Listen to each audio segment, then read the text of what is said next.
चलिए। थोड़ा सा क्या है ना कि अभी कुछ तो इसमें ज़रूरत पड़ेगा, उस चीज़ को थोड़ा सा ध्यान दीजिएगा कि पहले से इकोनॉमी का कोई भी कॉन्सेप्ट अगर दिमाग में बैठा हुआ है तो उसको थोड़ा सा रिवाइज करते हुए चलिएगा, क्योंकि बहुत सारा ऐसा चीज़ है जो कि हम लोग गलत मिसकंसेप्शन में ले लेते हैं चीज़ों को। ठीक है, चलिए। इकोनॉमिक्स इकोनॉमिक्स बेसिकली स्टडी है। इसको अर्थशास्त्र बोलते हैं। इसमें हम लोग अर्थशास्त्र के बारे में नहीं पढ़ रहे हैं, हम लोग इकोनॉमी के बारे में पढ़ रहे हैं। ठीक है, इकोनॉमी का मतलब है अर्थव्यवस्था। एक स्टडी ऑफ इकोनॉमिक्स जो है ना, ये सबसे पहले जो इसका फाउंडर या फिर फादर माने जा रहे हैं वो है आपके एडम स्मिथ। इन्हीं को मॉडर्न इकोनॉमिक्स का फादर बोला गया है। ठीक है, उस समय क्या हुआ था कि मॉडर्न ये एडम स्मिथ जो थे उस समय इकोनॉमी जो है ना हमारा, वो शुरू से कहा जाए तो आपका प्लेटो के समय से। ठीक है, प्लेटो का जो टाइम था, ठीक है, तो प्लेटो के टाइम से ही हमारा जो इकोनॉमी है ना, वो एक तरह से कहिए लिबरलिज्म की तरफ झुकाव रखना शुरू हो गया था। इसी में बहुत सारे फिर फिलोसफर वगैरह आए, जैसे हीगल आए। हीगल ही मतलब आप एडम स्मिथ के आप कह सकते हैं कि गुरु एक तरह से रहे थे। प्लेटो आए, प्लेटो के बाद हीगल आए, हीगल के बाद बहुत सारे वेस्टर्न फिलोसफर्स आए हैं। तो उन सब के बारे में हालांकि अभी यहाँ पे हम लोग डिस्कस नहीं करेंगे, जो इम्पोर्टेंट है वही देखेंगे। एडम स्मिथ क्या है कि ये 1771 के अप्रॉक्स ये मतलब अपना जो बुक है वो लॉन्च किया है। इनका बुक का नाम था the wealth of the nation. ठीक है, एडम स्मिथ जो है 1771, अब याद कीजिए कि यही वो समय है जब अमेरिका में आपका वो क्या बोलते हैं उसका फ्रीडम स्ट्रगल चल रहा था। 1789 के अप्रॉक्स अमेरिका मतलब एक तरह से फ्रीडम स्ट्रगल, और वो ब्रिटेन वर्सेस जो इंग्लैंड चला है, जो ईस्ट कोस्ट पे जो सब लंदन का लोग और फिर यूरोप का लोग जो आकर के बस गया था। तो इन सब से छुटकारा पाने के लिए ये लोग वही अमेरिकन रिवॉल्यूशन चला है, और उसी समय एडम स्मिथ का ये आया था। ठीक है, उसी समय एडम स्मिथ जो है इकोनॉमी को लेकर के वो लिबरल इकोनॉमी या फिर वेल्थ ऑफ नेशन करके एक बुक लिखते हैं।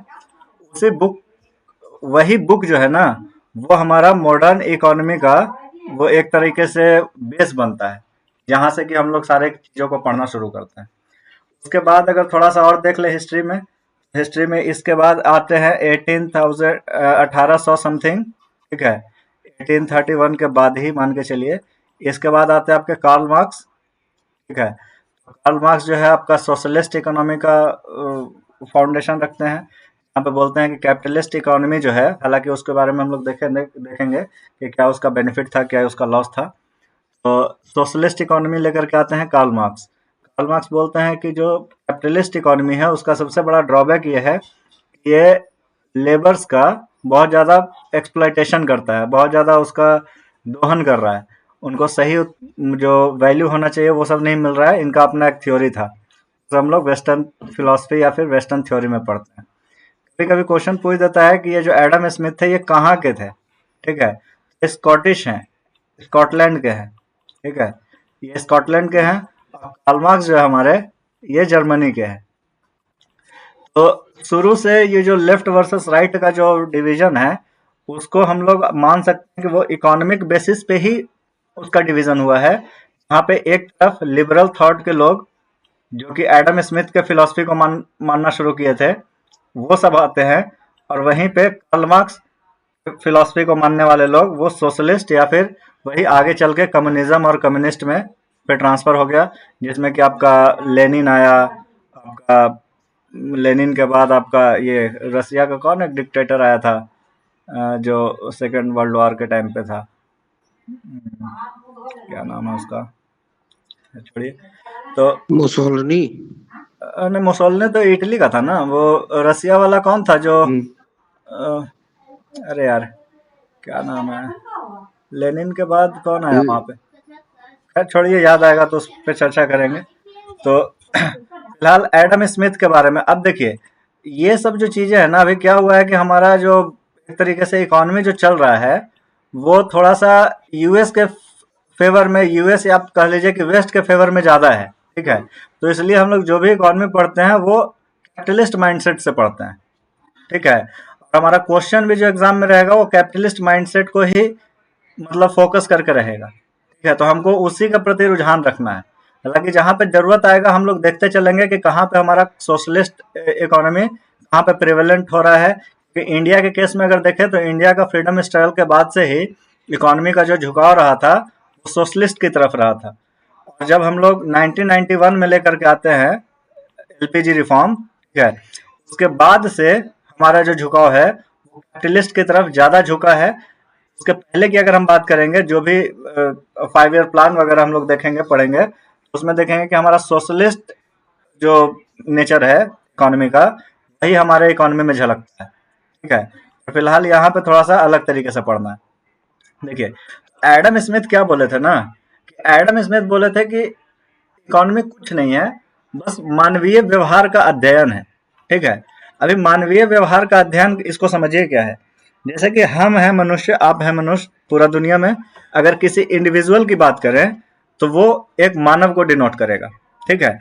उसी चीज का अध्ययन जो है ना, वही वो किस तरीके से पैसों को खर्च कर रहा है, वो प्रोडक्शन से रिलेटेड क्या कॉन्सेप्ट रख रहा है, वो कंजम्पशन से रिलेटेड मतलब किसी भी चीज को खर्च करने से क्या अपने मन में वो भाव रख रहा है, किस तरीके से पैसों को खर्च कर रहा है। अगर ये एक इंडिविजुअल लेवल पे देखा जाए, ठीक है, इंडिविजुअल लेवल पे जाकर के आप देख ही नहीं सकते हैं चीजों को, क्योंकि ह्यूमन बिहेवियर जो है वो पूरी तरह से चेंज होने वाला बिहेवियर है। जैसे अभी अभी मेरे मन में आ रहा है कि हम कोई अगर कोई बढ़िया सिल्क का कपड़ा खरीदे, वहीं कल होकर के मेरे पास ये दिमाग में बात आ सकता है कि नहीं हम फुटपाथ पर से सामान ले लें, ठीक है। तो आप अगर इंडिविजुअल को लेकर के चलिएगा तो इकोनॉमी को कभी नहीं समझ पाइएगा, ठीक है। इसलिए इकोनॉमी क्या है कि एडम स्मिथ तो बोले थे कि मानवीय व्यवहार का अध्ययन है, लेकिन ये मानवीय व्यवहार कैसा, ये मानवीय व्यवहार जो कि समाज के रूप में रिफ्लेक्ट करता है। जैसे जैसे कि अगर एग्जांपल ले लें मानवीय व्यवहार का और सामाजिक व्यवहार का, जैसे कि मान के चलिए कोई सेल लगता है, सेल के टाइम पर मान के चलिए हम इंडिविजुअल रूप से सोच लेते हैं अपने आप में ये कि भाई सेल लगा हुआ है, कोई जरूरी थोड़ा है खराब खराब कपड़ा का बस वो क्या करके टैग चेंज करके और वो सेल लगा दिया है और वह सामान को बेच रहा है, ठीक है। और हम उस माइंडसेट से उस सामान को खरीदने नहीं जाते हैं, लेकिन एट सेम टाइम वही सेल से बहुत सारे लोग लाभान्वित हो रहे हैं। वो जब सेल लगता है तो ऑटोमेटिक है कि वहां पे कस्टमर्स का संख्या बढ़ जाता है, ठीक है। तो यही है आपका एक ह्यूमन बिहेवियर और एक ग्रुप ऑफ ह्यूमन बिहेवियर। तो ग्रुप ऑफ ह्यूमन बिहेवियर जो होगा ना, उसी चीज को हम लोग यहाँ पे पढ़ने का कोशिश करेंगे, ठीक है। जब हम इसको पढ़ने का कोशिश कर रहे हैं, इसमें कुछ सबसे पहले तो की टर्म्स है। उस की टर्म को समझिए कि की टर्म क्या क्या है। सबसे पहले जब जब भी बात आएगा पूरे इकोनॉमी में, ये चीज जब भी आ रहा है, पूरे इकोनॉमी में जब भी गुड्स का बात करेगा, गुड्स का मतलब हो गया कोई भी वस्तु, ठीक है। जैसे कि हमारा पेन हो गया, लैपटॉप हो गया, हमारा खाना हो गया, ये जो भी वस्तु है, आप कह सकते हैं कि जिस चीज को हम छू रहे हैं, महसूस कर रहे हैं, जिस चीज को मतलब प्राप्त करने के लिए हम पैसा तो लगा रहे हैं, हम अपना फाइनेंशियल एसेट लगा रहे हैं, लेकिन उस चीज को हम छू सकते हैं, महसूस कर सकते हैं, that is known as good, ठीक है। सर्विस क्या है कि उस चीज को एक्सेस करने के लिए कभी कभी हम रिसोर्स तो लगा रहे हैं, लेकिन वो चीज क्या है, वो आप टच नहीं कर सकते, आप उसको फील कर सकते। जैसे फेसबुक क्या है भाई, फेसबुक एक सर्विस है, ठीक है, ये कोई गुड नहीं है। इंटरनेट क्या है, इंटरनेट एक सर्विस है। हेयर कट क्या है, हेयर कट एक सर्विस है। जैसे कि इस पे और एग्जांपल ले लीजिए, ठीक है, क्योंकि ये पूरा इकोनॉमिक्स एग्जांपल पे ही चलेगा। अगर एग्जांपल हम लोग सही से समझ पा रहे हैं, पूरा इकोनॉमी हमको समझ में आता चलेगा। अगर एग्जांपल में कहीं दिक्कत आ जाएगा तो वहीं पे प्रॉब्लम आ जाएगा। देखिए जैसे कि मान के चलिए कि हम कोई ऑफलाइन क्लास करते हैं, ठीक है, ऑफलाइन क्लास करते हैं। ऑफलाइन क्लास में हम जो भी पेमेंट कर रहे हैं, जो भी हम अपना फाइनेंशियल एसेट लगा रहे हैं, उसमें कुछ हमको पीडीएफ का हार्ड कॉपी कोचिंग की तरफ से प्रोवाइड होता है, ठीक है, कुछ हमको नॉलेज प्रोवाइड होता है। ये जो हार्ड कॉपी प्रोवाइड होगा ये हमारे लिए क्या हो गया, ये गुड्स हो गया, ठीक है। लेकिन जो टीचर हमको पढ़ा रहा है, ठीक है, टीचर का नॉलेज ट्रांसफर हो रहा है हमारे पास, वो जो है वो क्या हो गया, वो सर्विस के कैटेगरी में आ जाएगा। उसी तरीके से कुछ होता है हमारा ह्यूमन बिहेवियर, ह्यूमन नेचर, ठीक है। ह्यूमन नेचर में दो चीज आता है, एक आता है इच्छा, एक आता है जरूरत, ठीक है। तो ह्यूमन का वांट्स की अगर बात किया जाए, इच्छा का बात किया जाए, इच्छा तो इनफाइनाइट है। आपके हाथ में जितना ज्यादा पैसा रहेगा आप उतना ज्यादा खर्चा कीजिएगा, ठीक है। फिर जब हम ये बात बोल रहे हैं जितना ज्यादा पैसा रहेगा जितना ज्यादा खर्चा कीजिएगा, तो ये आपके इंडिविजुअल पे डिपेंड नहीं करता, ठीक है। आप इंडिविजुअली ये हो सकता है कि आप माइंडसेट रखते हो, हम अगर 2 लाख रुपए महीना कमाने लग जाए, 1.5 लाख को हम क्या कर ले, सेव कर ले, ठीक है, और बाकी पैसे से हम अपना क्या करें, घर चलाएं। लेकिन वहीं अगर हम ग्रुप ऑफ ह्यूमन बिहेवियर की बात करें, तो ये 1.5 लाख में कोई 2 लाख में कोई 1.5 लाख रुपया को रिजर्व करके नहीं रखता है, अगर ग्रुप की बात करें तो। इसमें मैक्सिमम अमाउंट को वो क्या करेगा, या तो इन्वेस्ट कर देगा कहीं, या तो कुछ सामान खरीद लेगा, या तो अपना शौक पूरा करेगा, ठीक है। वही है इच्छा। इच्छा जो है ह्यूमन का इनफाइनाइट है, इच्छा का कोई मतलब लिमिट नहीं है। वहीं पे बात करें अगर जरूरत का, जरूरत क्या है, ये कॉन्सेप्ट बहुत इंपॉर्टेंट है, इसको एकदम हमेशा ध्यान रखिएगा कि नीड फॉर द सर्वाइवल, ठीक है। अगर हम बोले कि यार घर में एक 4 व्हीलर का तो बहुत जरूरत है, ठीक है, 4 व्हीलर का बहुत जरूरत है, वो बोलने के लिए हम बोल रह सकते हैं कि वो जरूरत है, पर वो जरूरत नहीं है, वो हमारा इच्छा है, ठीक है। दैट इज आवर वांट, ठीक है, कि हम चाह रहे हैं कि 4 व्हीलर मेरे पास हो, ये हमारा जरूरत नहीं हो सकता। इस चीज को एकदम पूरा कंसेप्शन को क्लियर रखिएगा हमेशा। जब भी बात आएगा इकोनॉमी में क्या है इच्छा, क्या है जरूरत, जरूरत जब भी आएगा तो आप बस एक चीज हमेशा ध्यान में रखिएगा, वैसा कोई भी चीज जो कि सर्वाइवल के लिए इंपॉर्टेंट है, जो नहीं रहेगा तो हम सर्वाइव नहीं कर पाएंगे। जैसे कि फूड हो गया, जैसे कि एयर हो गया, ठीक है, जैसे कि सनलाइट हो गया, ठीक है, जैसे कि वाटर हो गया, ठीक है, ये सब जो चीजें हैं ये हमारा जरूरत है, और बाकी जो आप समझ रहे हैं कि क्या है, वांट है। अब देखिए पूरा का पूरा इकोनॉमी जो खेल है वो संसाधनों का खेल है, ठीक है, रिसोर्सेस का खेल है। रिसोर्स किसको कहते हैं, आप अभी जैसे कि हम यहाँ पे बात कर रहे हैं कि कोई पेन है, लैपटॉप है, फूड है, या फिर फेसबुक है, इंटरनेट है, हेयर कट है, ठीक है। हम हेयर कट लेने कहीं जा रहे हैं तो वो भी क्या है, एक तरह का सर्विस है हमारे लिए। तो आप किसी भी दुनिया का कोई भी गुड या कोई भी सर्विस उठा लीजिए, ठीक है, वैसा हो ही नहीं सकता है वो किसी न किसी रिसोर्स का इस्तेमाल नहीं कर रहा हो। जैसे फेसबुक है, फेसबुक चलाने के लिए आपको कुछ रिसोर्सेस का आवश्यकता पड़ेगा। जैसे कि फेसबुक चलाने के लिए आपको या तो लैपटॉप चाहिए, ठीक है, या तो फोन चाहिए, ठीक है। तो ये फोन या लैपटॉप जो है इस सर्विस को एक्सेस करने के लिए ये रिक्वायरमेंट है, यही क्या है, रिसोर्स है आपके लिए, ठीक है, ये क्या है, रिसोर्स है। अभी ये फोन मान के चलिए कि आप बोल दिए कि फोन रिसोर्स है या नहीं है, ये कैसे समझे हम, ठीक है, फोन हमारे पास रिसोर्स है कि नहीं है, ये कैसे समझे। तो ये संसाधन जो होगा हम लोग आगे चल के देखेंगे, ये संसाधन जो है इसके 4 कारक है, ठीक है। There are 4 factors of production, ठीक है। तो 4 फैक्टर्स जो होते हैं वो है रिस्पेक्टिवली लैंड है, ठीक है, हमारे पास लेबर है, ठीक है, तीसरा हमारे पास कैपिटल होता है, ठीक है, कैपिटल होता है, चौथा होता है एंटरप्रेन्योरशिप, एंटरप्रेन्योरशिप, ठीक है। ये चारों कॉन्सेप्ट को हम लोग आज ही देखेंगे, तो अभी थोड़ा सा रुक के देखेंगे, ठीक है। तो बस अभी ध्यान में ये रखिए कि कोई भी गुड या सर्विस जो बन रहा है वो किसी न किसी रिसोर्स का इस्तेमाल किया होगा, use to produce goods and service. Nothing in this world can be produce without resources, ठीक है। आप कोई भी अपने मन में एक एजम्पशन मानिए कि ये चीज रिसोर्स है, सॉरी ये चीज या तो गुड के कैटेगरी में आ रहा है या सर्विस के कैटेगरी में आ रहा है, और वो बनने के लिए किसी रिसोर्स का जरूरत नहीं पड़ा होगा। आप ऐसा कुछ मान ही नहीं सकते हैं, ठीक है, कुछ ना कुछ रिसोर्स का इस्तेमाल किया होगा। अब देखिए अर्थव्यवस्था का जरूरत क्यों पड़ा, इसके अगर हिस्ट्री में जाएंगे तो काफी लंबा चर्चा चला जाएगा, उसको हम कट शॉर्ट करते हुए बस सिर्फ अभी ध्यान देते हैं किस पे, संसाधन पे, ठीक है, और हमारा इच्छा या जरूरत पे। क्योंकि हमारे पास जब भी पैसा आएगा तो हमारा इच्छा पूरा होगा, अगर हमारे पास पैसा नहीं भी आएगा तो एटलीस्ट हमारा जरूरत पूरा होगा ही होगा, ठीक है। तो धरती पे अगर देखा जाए संसाधन सीमित हैं, ठीक है, धरती पे अगर देखा जाए संसाधन सीमित हैं, लेकिन इच्छाएं अनंत हैं। अगर आपके पास संसाधन सीमित है और इच्छा आपका अनंत है, जब तक इसमें कोई कंट्रोलिंग पावर नहीं आएगा तब तक क्या होगा, एनार्की फैल जाएगा। अगर मान के चलिए कि अभी आपके सामने कोई संसाधन आ जाए, जैसे कि मान के चलिए कि आईफोन आ जाए, ठीक है, और ये बोले कि भाई ये जो आईफोन है ना, इस पे किसी तरह का कोई रिस्ट्रिक्शन नहीं है, ये कोई भी ले सकता है। यहाँ पे जितने भी व्यक्ति बैठे हुए होंगे सब दौड़ पड़ेंगे इस आईफोन को लेने के लिए।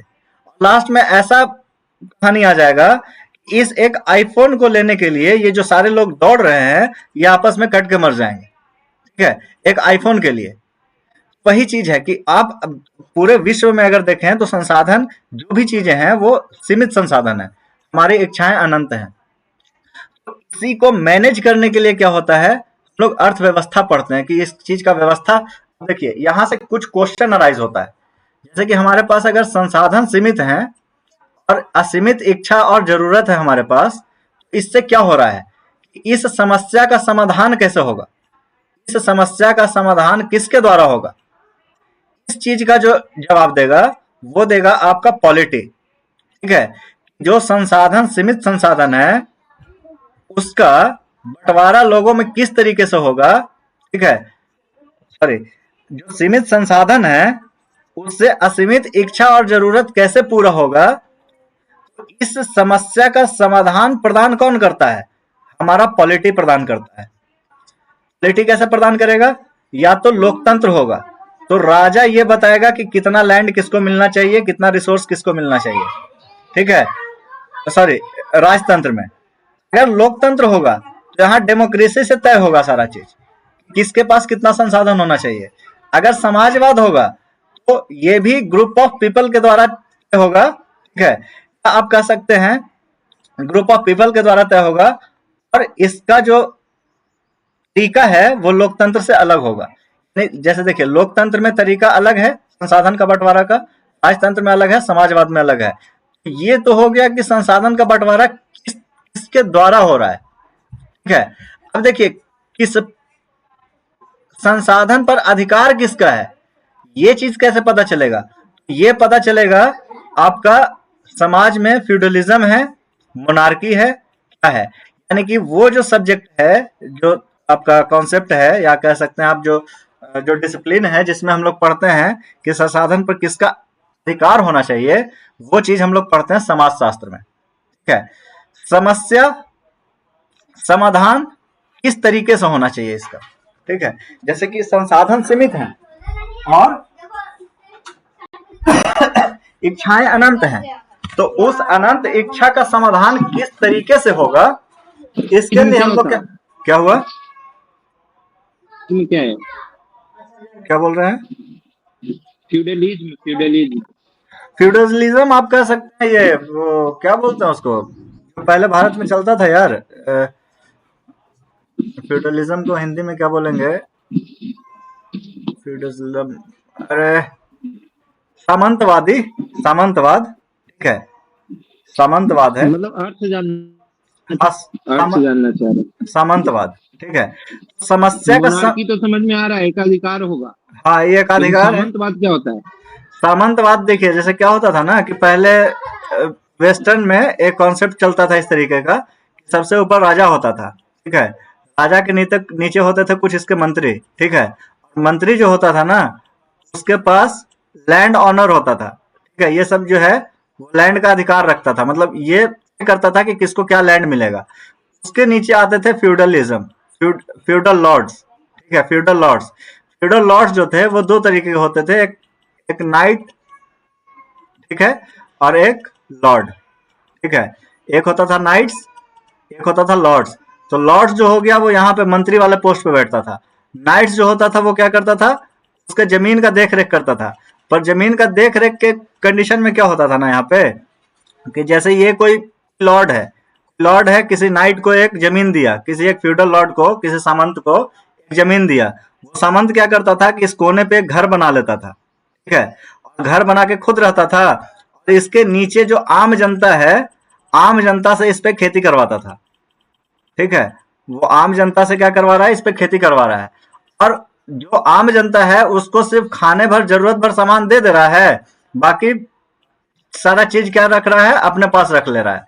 और बाकी जो लॉर्ड जो इसको जमीन दिया है, उसको जिस भी बेसिस पे वो जमीन दिया रहता है, उतना पैसा या फिर उतना जो भी रिसोर्सेस है वो लॉर्ड को पहुंचाता था। लॉर्ड अल्टीमेटली किसके अंदर होता था, किंग के अंडर होता था। किंग उसको, वो किंग को देता था। ठीक है, इस तरीके से पूरा सिस्टम चलता था। यही जो बीच वाला जो ये कॉन्सेप्ट था ना, ये इसी को बोलते हैं फ्यूडलिज्म, सामंतवाद, जिसमें कि हुआ था है। एकतादारी प्रथा जैसा है, तारी मतलब तो एक वो तरह से थोड़ा सा, हाँ ठेकेदार हाँ आप कह सकते ठेकेदार हैं, का हो या फिर। हाँ हाँ कह सकते हैं उसी तरीके का। अच्छा। ठीक है, चलिए ये था। देखिए आगे क्या है। अगर असीमित संसाधन है, एक मिनट रुकिएगा थोड़ा सा। देखिए, अगर समस्या का समाधान कैसे होगा, ये हमको इथिक्स बताएगा, फिलॉसफी बताएगा, ये सब जो सब्जेक्ट है वो बताएगा। लेकिन इसका यूटिलाइजेशन कैसे हो सकता है। ठीक है, ये जो सीमित संसाधन है और असीमित इच्छाएं हैं और हमारा जो जरूरत है, तो एटलीस्ट जरूरत हमको पूरा होते रहे, हमारा हमारा या कहने का मतलब पूरे विश्व का जरूरत पूरा होते रहे उसी सीमित संसाधन से। तो इसके लिए क्या होता है, इसी के लिए हम लोग पढ़ते हैं क्या, अर्थशास्त्र, कि इसको सबसे अच्छे तरीके से यूटिलाइज कैसे किया जा सके। यूटिलाइज को हिंदी में बोलते हैं उपयोगिता। ठीक है, मतलब किसी भी चीज का उपयोगिता सबसे अधिक कैसे निकाल सकते हैं हम। ठीक है, जैसे कि मान के चलिए कि एक एक कट्ठा जमीन है हमारे पास। ठीक है, इस जमीन में हम ऐसा क्या करें कि हमको इस एक कट्ठे जमीन से ही मैक्सिमम प्रॉफिट मिल सके। ठीक है, मैक्सिमम क्या मिल सके, प्रॉफिट मिल सके। इसी चीज को बोलते हैं यूटिलाइजेशन। कितना अच्छे से चीजों को मैनेज कर रहे हैं, वही कहलाता है उसका उपयोगिता, या कह सकते हैं उसको इंग्लिश में यूटिलाइजेशन। ठीक है, तो पूरा इकोनॉमी जो है ना, वो बस इस पे डिपेंडेंट है। जैसे जैसे हम आगे आएंगे, तो अभी इसी में क्या होता है कि यहीं से सारा का सारा डिसिप्लिन निकला है। देखिए, तो हमारे पास संसाधन का मात्रा सीमित है और जो हमारे इच्छाएं बहुत अनंत हैं, तो इसी से सारा डिसिप्लिन निकला है। पॉलिटी का जरूरत क्यों पड़ा, यही संसाधन के लिए लोग मार काट कर रहा था। ठीक है, इसी संसाधन को इस तरीके से समाधान, समस्या का समाधान कैसे निकले, तो उसी का समाधान निकालने के लिए लोग राजतंत्र को अपनाया। राजतंत्र से काम नहीं चला, समाजवाद को अपनाया। समाजवाद से काम नहीं चला, लोकतंत्र को अपनाया। लोकतंत्र में भी बहुत सारी समस्याएं हैं। तो यही चीज है कि जो लोग ये चीज कहते हैं ना कि प्रॉब्लम हमेशा खत्म हो जाएगा, प्रॉब्लम कभी भी खत्म होने वाला नहीं है। ये सिर्फ क्या है, हम लोग चीजों को मैनेज करने का एक तरीका अपना रहे हैं। ठीक है, अब देखिए वही चीज है कि अधिकार किसका है, तो ये हम लोग समाजशास्त्र में पढ़ेंगे। समाजशास्त्र में यही चीज पढ़ते हैं हम लोग, समाज का बनावट कैसा है, समाज में लोग कैसे सोचते हैं, जमीन जो होगा, जमीन का बंटवारा कैसे होगा, भाई भाई है उसमें जमीन का बंटवारा कैसे हो रहा है, राज्य राज्य जो है वो जमीन का बंटवारा लोगों में कैसे करेगी। गरीब व्यक्ति उसको जमीन चाहिए, तो राज्य का कर्तव्य है कि वो जमीन को दे। ये सब चीजें क्या है, समाज शास्त्र में क्लियर होती हैं। वही चीज है कि किस तरीके से होना चाहिए, उसका मेथड क्या होना चाहिए। जैसे कि कोई गरीब व्यक्ति है तो उसको जमीन देना है, तो ऐसा भी नहीं होना चाहिए कि गरीब व्यक्ति को जमीन पूरा का पूरा दे दिए और कैपिटलिस्ट लोग बैठ करके भूखे मर रहा है। ठीक है, कैपिटलिस्ट लोग पैसा लेकर के बैठा हुआ है, इसको रिसोर्स या फिर उद्योग लगाने के लिए जमीनें नहीं मिल रहा है। ठीक है, ये भी नहीं होना चाहिए। वहीं पे आता है हमारा क्या, इथिक्स या फिलॉसफी। किस फिलॉसफी पे हमारा राज्य चल रहा है, किस देश चल रहा है। ठीक है, तो यही जो फिलॉसफी है ना, यही जो समाजशास्त्र है और यही जो पॉलिटी चलाने का तरीका है, पूरा का पूरा लड़ाई बस इसी चीज का है। किसी भी विश्व, पूरे विश्व में आप देख लीजिए, यूएस में देख लीजिए, बाइडेन वर्सेस जो डोनाल्ड ट्रंप है, उसका लड़ाई यही है। वो कहता है कि नहीं हम चीजों को ऐसे मैनेज करेंगे, ये कहता है कि नहीं हम चीजों को ऐसे मैनेज करेंगे। ठीक है, इंडिया में कांग्रेस वर्सेस बीजेपी यही है। कांग्रेस कहती है कि नहीं हम चीजों को ऐसे मैनेज करेंगे जिसमें कि समाज में सब लोगों का भागीदारी हो, या कह सकते हैं कि कमांड इकोनॉमी पे हम काम करेंगे। बीजेपी कहती है कि नहीं हमको कैपिटलिस्ट इकोनॉमी की तरफ जाना चाहिए। ठीक है, वो भी चीज हम लोग देखेंगे कि कमांड इकोनॉमी का क्या फायदा है, क्या नुकसान है। अब चलिए आगे आइए। इकोनॉमिक्स, यहां से क्या निकल के आया, इकोनॉमिक्स निकल के आया क्या हुआ कि कैसे चीजों को सबसे ज्यादा अच्छे तरीके से यूटिलाइज किया जा सकता है। यहाँ से क्या हुआ, इसका डेफिनेशन अगर पूछेगा कि क्या है इकोनॉमिक्स, मतलब हम लोग क्यों पढ़ रहे हैं, best possible utilization of scarce resources, जो हमारे पास सीमित संसाधन है उसका सबसे अच्छा यूटिलाइजेशन हम कैसे कर सकते हैं। ठीक है, अगर संसाधन सीमित नहीं होता तो इस विषय की आवश्यकता कभी पड़ती, कभी नहीं पड़ती। अगर हमारे पास इनफाइनाइट रिसोर्स होता, लैंड हमारे पास इतना ज्यादा होता, ठीक है, लैंड हमारे पास इतना ज्यादा होता कि कहीं भी आप जाइए खेती कर लीजिए, कहीं भी जाइए आप अपना घर बना लीजिए। आप थोड़ा सा सोच के देखिए कि जो हमारा पूरा पाषाण काल था, ये सब जो पहले का टाइमिंग था, वहां पे लोग जमीन के लिए नहीं लड़ते थे, क्योंकि उस समय जमीन जो था, लैंड जो था, जो हमारा सोर्स था लैंड, उसका कमी ही नहीं था, इसीलिए उसका उसके लिए लोग लड़ा नहीं। ठीक है, जैसे ही आपका मेडिएवल वाला पार्ट चालू हो रहा है, ठीक है, मेडिएवल से थोड़ा सा पहले ये गुप्ता वाला टाइम आया है, वहां पे क्या हुआ है कि लोग अपना अपना फील्ड बना करके खेती वगैरह करने लग गए हैं।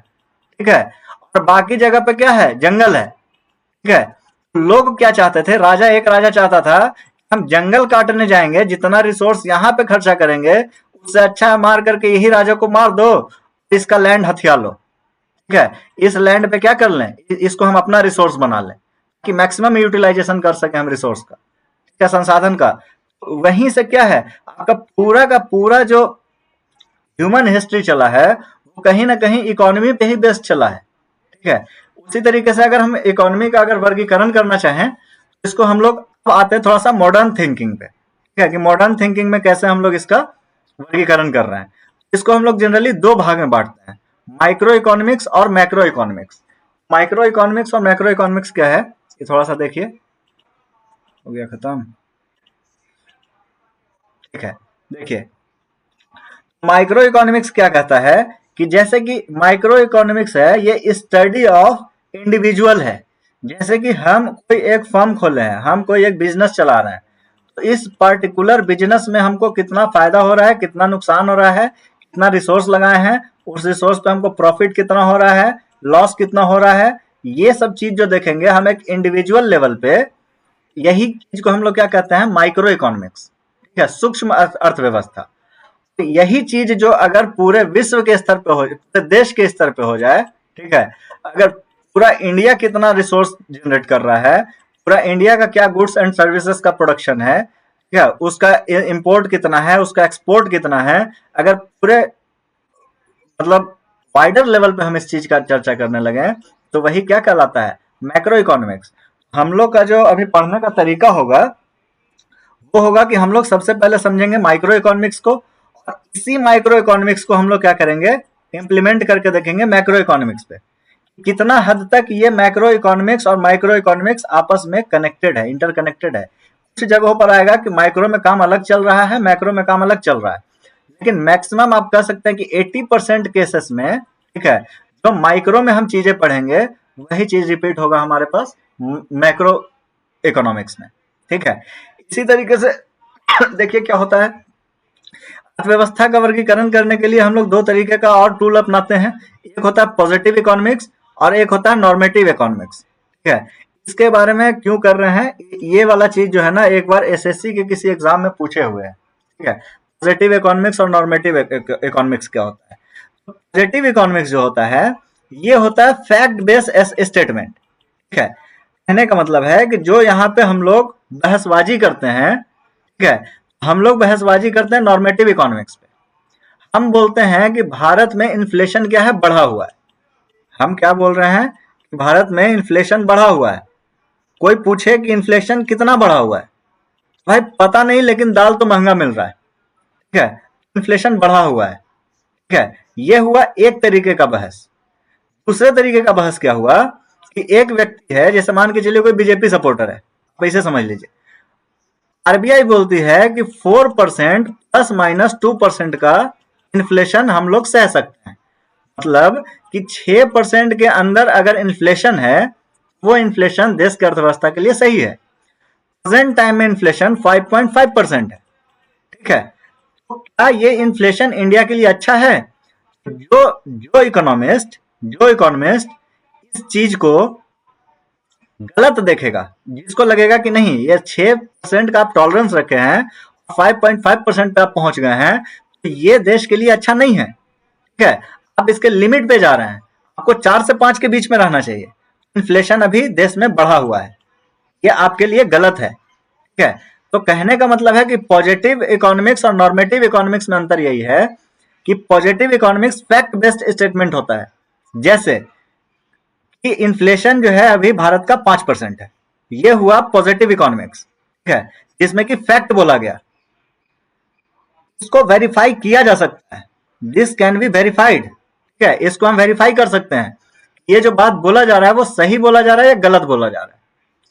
लेकिन नॉर्मेटिव इकोनॉमिक्स जो होगा वो ओपिनियन बेस्ड स्टेटमेंट होता है।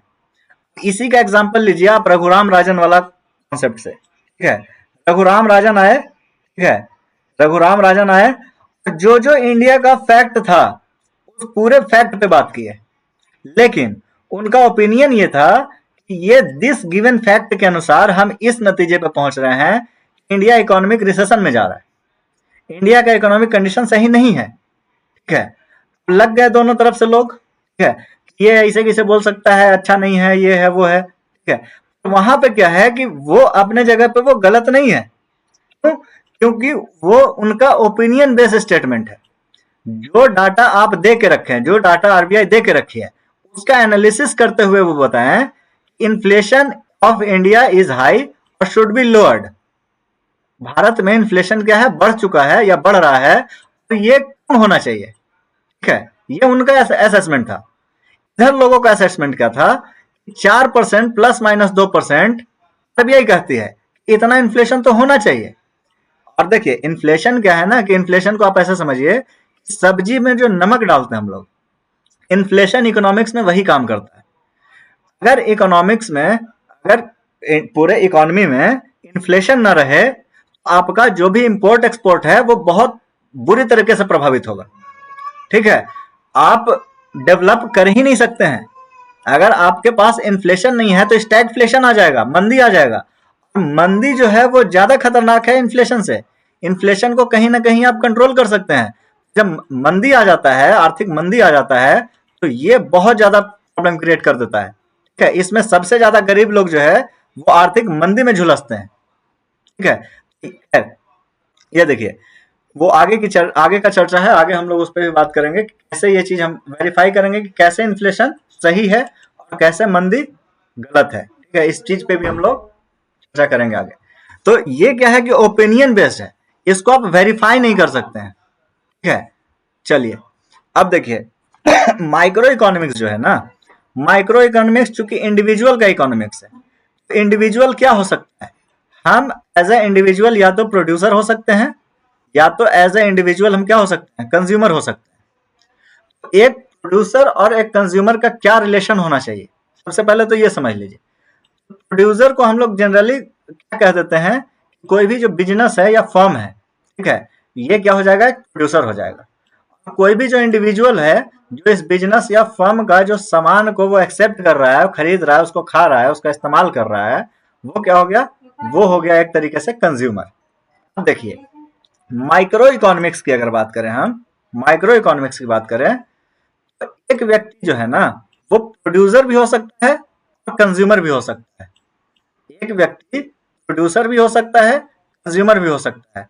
जैसे एज एन एग्जांपल, ठीक है, जैसे कोई कोचिंग है, कोई कोचिंग इंस्टीट्यूट चल रहा है, वो अगर कोई बोर्ड खरीदता है, ठीक है, वो कोई पढ़ाने के लिए एक बोर्ड खरीदता है, जब वो बोर्ड खरीदने वो इंस्टीट्यूट गया होगा, वो एज अ कंज्यूमर गया होगा। लेकिन वही चीज जब ये सर्विस प्रोवाइड कर रहा है एजुकेशन का बच्चों को, ठीक है, स्टूडेंट्स को, ठीक है, तो उस समय पर ये क्या हो गया, ये प्रोड्यूसर हो गया, ये उस सर्विस का प्रोड्यूसर हो गया जो स्टूडेंट खरीद रहे हैं।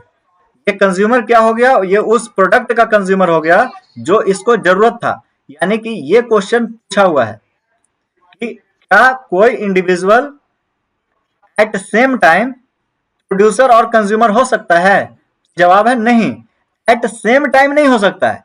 जब ये खरीद रहा होगा तो कंज्यूमर होगा, जब ये बेच रहा होगा तो प्रोड्यूसर होगा। ठीक है, मतलब एट अ टाइम अगर बात करें तो कोई कंज्यूमर हो सकता है, प्रोड्यूसर हो सकता है, लेकिन एक ही व्यक्ति कंज्यूमर प्रोड्यूसर दोनों हो सकता है। ठीक है, कंज्यूमर होने के लिए क्या जरूरत है और प्रोड्यूसर होने के लिए क्या जरूरत है। जैसे हम अगर कंज्यूमर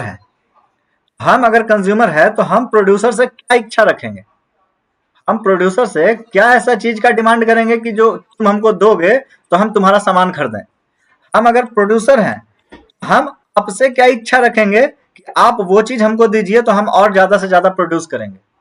यही पूरा का पूरा खेल है इकोनॉमी का। इसको बस 2 लाइन में हम लोग समराइज कर सकते हैं कि जो भी कंज्यूमर होगा वो चाहेगा क्या? Best quality eight lowest cost. वो क्या चाहेगा? बेस्ट क्वालिटी चाहेगा, लोएस्ट कॉस्ट पे चाहेगा, अगर कोई कंज्यूमर है तो। ठीक है, अगेन ये जो कॉन्सेप्ट है ये कैपिटलिस्ट इकोनॉमी का कॉन्सेप्ट है कि हमको बेस्ट क्वालिटी चाहिए और लोएस्ट कॉस्ट पे चाहिए। ठीक है, प्रोड्यूसर क्या चाहेगा? प्रोड्यूसर चाहेगा कि भाई आप कंज्यूमर हैं, हम आपको बेस्ट क्वालिटी देंगे, लोएस्ट कॉस्ट पे देंगे, लेकिन हमको प्रॉफिट मैक्सिमम मिलना चाहिए। ठीक है, ये दोनों कॉन्ट्रडिक्शन हो गया। ये कॉन्ट्रडिक्शन हो गया। अगर आपको बेस्ट क्वालिटी दे रहा है कोई और कम से कम दाम पे दे रहा है तो उसका प्रॉफिट मैक्सिमम कैसे होगा?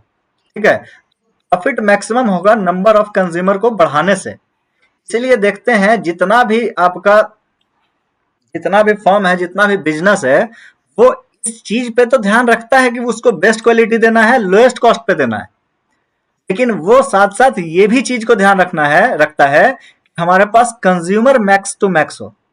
ठीक है, कहने का मतलब है कि अगर हम 0.1 रुपया अगर कमा रहे हैं, 0.1 रुपया कमा रहा है पार्ले जी के पैकेट पे, ठीक है, पार्ले जी चाहेगा कि ये 0.1 रुपया ये 10 करोड़ लोगों से कमाए डेली। ठीक है, अगर ये 10 करोड़ लोगों से कमा रहा है डेली तो इसको 1 करोड़ का क्या हो रहा है? डेली का बेनिफिट हो रहा है। अगर यही पार्ले जी क्या करे कि इसका क्वालिटी को कंप्रोमाइज कर दे, इसका कॉस्ट को बढ़ा दे, तो यही कंज्यूमर क्या हो जाएंगे? घट जाएंगे। ये हो सकता है कि 0.1 से क्या कर ले कि प्रॉफिट अपना 0.2 रुपया कर ले, लेकिन यहां पे 10 करोड़ की जगह पे अगर इसके पास 1 करोड़ कस्टमर रह गए तो इसका अल्टीमेटली प्रॉफिट क्या हो जाएगा? डाउन हो जाएगा। ठीक है, इसलिए बिजनेस का काम है, कोई भी फर्म जो होगा, कोई भी कंपनी जो चला रही होगी, उसका काम होगा बेस्ट क्वालिटी देना एट लोएस्ट कॉस्ट। वहीं पे सॉरी, हाँ, उसका काम भी होगा यही और कंज्यूमर का डिमांड भी होगा यही, हमको बेस्ट क्वालिटी मिले और कहां पे मिले? लोएस्ट कॉस्ट पे मिले। चलिए, बेस्ट क्वालिटी जब लोएस्ट कॉस्ट पे मिलता है, बेस्ट क्वालिटी जब लोएस्ट कॉस्ट पे मिलता है तो इसी चीज को इकोनॉमी में हम लोग यूटिलिटी बोलते हैं। यूटिलिटी का मतलब होता है उपयोगिता। ठीक है, अब आप जिस चीज में कंफर्टेबल हैं उसको ध्यान में रख लीजिए।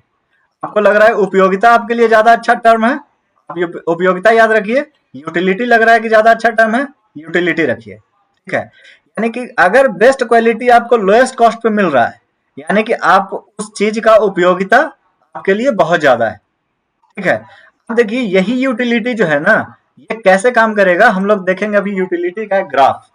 ठीक है, वो थोड़ा सा हम लोग देखेंगे, लेकिन उसके पहले कुछ कुछ और कॉन्सेप्ट्स पे चलते हैं। जैसे अब देखिए, हम बार बार और बात एक कर रहे ऑनलाइन हैं। लिखल था वो छोड़ दिया, क्या हुआ? ऊपर लिखा हुआ था उसको छोड़ दिया। कंज्यूमर वांट्स टू मैक्सिमाइज और यूटिलिटी, और क्या है? नहीं नहीं, और ऊपर, और ऊपर ये ये ब्लैक से जो लिखल है। ये वाला, हाँ, क्या इस चीज को हम समझा दिए। जैसे यहाँ पे क्या लिखा हुआ है, इकोनॉमिस्ट जो है ना, वो क्या करता है? पॉजिटिव इकोनॉमिक्स को देखता है, मतलब जो भी फैक्ट बेस्ड स्टेटमेंट होगा इकोनॉमी का वो देखेगा और वो देख करके अपना एक ओपिनियन बनाएगा। ठीक है, और उसी ओपिनियन को मानना या ना मानना ये पॉलिटी पे डिपेंड करता है, ये गवर्नमेंट पे डिपेंड करता है, वो मानेगा या नहीं मानेगा। जैसे आपके पास जो ठीक है, वित्त कमीशन है, जो फाइनेंस कमीशन है, क्या कर रही है? यही कर रही है, वो हाँ, आपके इकोनॉमी में होने वाले चीजों को कंपेयर कर रही है, उस पॉजिटिव इकोनॉमिक्स के कॉन्सेप्ट को देख रही है, उसके फैक्ट्स को देख रही है, और फैक्ट्स को देख करके गवर्नमेंट को रिकमेंडेशन दे रही है कि आप इस तरीके का रिफॉर्म लेके आइए। ठीक है, वो रिफॉर्म गवर्नमेंट लाती है या नहीं लाती है, ये पॉलिटी का काम है। इकोनॉमिस्ट का काम वही है, ठीक है, पॉजिटिव इकोनॉमिक्स को देख करके उसका ओपिनियन बेस्ड जजमेंट देना। ठीक है, वही चीज लिखा हुआ था। देखिए अब कुछ की कॉन्सेप्ट है इसमें, जैसे समझ में आ रहा है कि नहीं? पहले हमको तो पहले ये बताइए। हेलो, एकदम क्लियर है। क्लियर है ना? बोल रहे एकदम क्लियर है। ठीक है, चलिए स्कार्सिटी। सबसे पहले क्या है, संसाधन की कमी हमारे पास। ये हमेशा ध्यान रखिएगा, संसाधन कभी भी ज्यादा हो ही नहीं सकता है। जितना ज्यादा पॉपुलेशन बढ़ गया है, जितना ज्यादा लोग का डिमांड है, जितना ज्यादा लोगों का जरूरत है, कभी भी संसाधन भरपूर हो ही नहीं सकता है। ऐसा नहीं है कि कोई भी संसाधन भरपूर नहीं हो सकता है। जैसे अगर हम एयर की बात कर ले, एयर हमारे पास इनफ है, ये भरपूर संसाधन है। इसके लिए आप कभी नहीं देखिएगा कि गवर्नमेंट कोई नियम लेकर के आ रही है कि आपको दिन भर में 4 बार सांस लेना है। ठीक है, तो क्यों नहीं कर रही है, क्योंकि इसके लिए संसाधन, ये संसाधन जो है हमारे पास इनफ है अभी तक। ठीक है, लेकिन जब इसका भी प्रॉब्लम आने लगेगा, गवर्नमेंट इस पे भी क्या करेंगे, रूल और रेगुलेशन बनाना शुरू कर देगी। जैसे कि वाटर जो था, ठीक है, वाटर आज से 50 साल पहले उसका कोई स्कार्सिटी नहीं था। गवर्नमेंट क्या करती थी, कोई रूल लॉ नहीं लेके आती थी। अभी जैसे जैसे वाटर का लेवल डाउन हो रहा है, गवर्नमेंट अलग अलग इनिशिएटिव लेकर के आ रही है, अलग अलग प्लान लेकर के आ रही है कि वाटर को कंजर्व करना है, इस तरीके का इस्तेमाल करिए, सब्सिडी दे रही है उस पर। ठीक है, जैसे जैसे रिसोर्सेस घटना शुरू हो जाएगा, जो जरूरत का सामान है, गवर्नमेंट उस पर एक्टिव हो जाएगी। ठीक है, देखिए स्कार्सिटी है, संसाधन क्या है, जो अलग अलग वस्तु सेवाओं को बनाने में इस्तेमाल हो। ठीक है, also known age factor of production. ठीक है, जो उत्पादन के कारक है वही क्या बनेगा, संसाधन बनेगा। ठीक है, अभी हम इस पे आएंगे, इस पे हम अभी चर्चा नहीं करेंगे क्योंकि इसका पूरा एक डेडिकेटेड 10 मिनट 15 मिनट का टॉपिक है। ठीक है, अब देखिए तो क्या हो रहा है, अगर हमारे पास असीमित इच्छा है और हमारे पास संसाधन की कमी है, तो हमको कुछ मेजर्स लेना होगा। ठीक है, मेजर क्या लेना होगा, मेजर हमको लेना होगा कि हमको चुनाव करना होगा। ठीक है, हम जिस संसाधन को इस्तेमाल कर रहे हैं, अगर हमारे पास असीमित इच्छा है और संसाधन कम है, तो हमको कुछ ना कुछ तो चॉइस रखना होगा। चॉइस कहने का मतलब आपको प्रायोरिटी सेट करना होगा अपने पे। ठीक है, मेरे लिए ये चीज जो है, मेरे लिए प्रायोरिटी है, ये चीज हमको पहले चाहिए, ये चीज हमको बाद में चाहिए। ठीक है, पहला चीज। अच्छा, अगर आप प्रायोरिटी सेट करते हैं किसी चीज को, ठीक है, किसी चीज को लेकर के आप प्रायोरिटी सेट करते हैं कि चलो हमको ये चीज नहीं ये चीज चाहिए, बाबू उधर जाके खेलो, तो उधर, इधर हल्ला मत करो। अगर हम प्रायोरिटी सेट करते हैं कि हमको ये चीज चाहिए ये चीज नहीं चाहिए, कहीं ना कहीं हम क्या कर रहे हैं, कुछ ना कुछ लॉस्ट कर रहे हैं, कुछ ना कुछ हम क्या रहने दे रहे हैं। ठीक है, और वही जो रहने दे रहे हैं उसी को हम बोलते हैं अवसर लागत, वही होता है हमारा अपॉर्चुनिटी कॉस्ट। ठीक है, तो अगर हम कोई चीज के लिए चॉइस कर रहे हैं, तो उसके लिए हमारे पास कुछ ना कुछ अपॉर्चुनिटी कॉस्ट आएगा। ठीक है, ये अपॉर्चुनिटी कॉस्ट क्या है, इसका भी हम लोग बस अभी थोड़ा देर बाद जिक्र करेंगे। ठीक है, दूसरा, अगर संसाधनों की कमी है तो हमको क्या होना पड़ेगा, हमको इफिशियंट होना पड़ेगा। ऐसा नहीं है कि हम चीजों को किसी भी तरीके से इस्तेमाल करने लगे। ठीक है, हमको, हमारे पास अगर संसाधन की कमी है, जैसे लेट से अगर हमारे पास कोई 1 बीघा का जमीन है, हमको इस पे वीट उगाना है। ठीक है, हमको इस पे वीट उगाना है, हमको हर उस संसाधन का इस्तेमाल करना पड़ेगा। ठीक है, जो कि इस 1 बीघा जमीन में मैक्सिमम गेहूं उगा करके दे। ठीक है, मतलब किसी किसी फैक्टर ऑफ सारे फैक्टर्स ऑफ प्रोडक्शन का इस्तेमाल करके हम इस लैंड पे मैक्सिमम आउटपुट लेना चाहते हैं। क्यों लेना चाहते हैं, क्योंकि यही इतना जमीन है जो मेरे पास है। ठीक है, और इतना ही जमीन पे हम मैक्सिमम कोशिश करेंगे कि हमारे पास साल भर का गेहूं निकल के चला आए। ठीक है, यही क्या हुआ, इफिशियंसी जरूरी हो गया हमारे लिए। हमारे लिए क्या जरूरी हो गया, इफिशियंसी। तो देखिए यहीं पे इफिशियंसी पढ़े हैं, तो इसी पे थोड़ा सा इसको हम लोग सस्टेनेबिलिटी को थोड़ा सा डिस्कस कर लेते हैं, क्योंकि इसी से रिलेटेड टर्म है।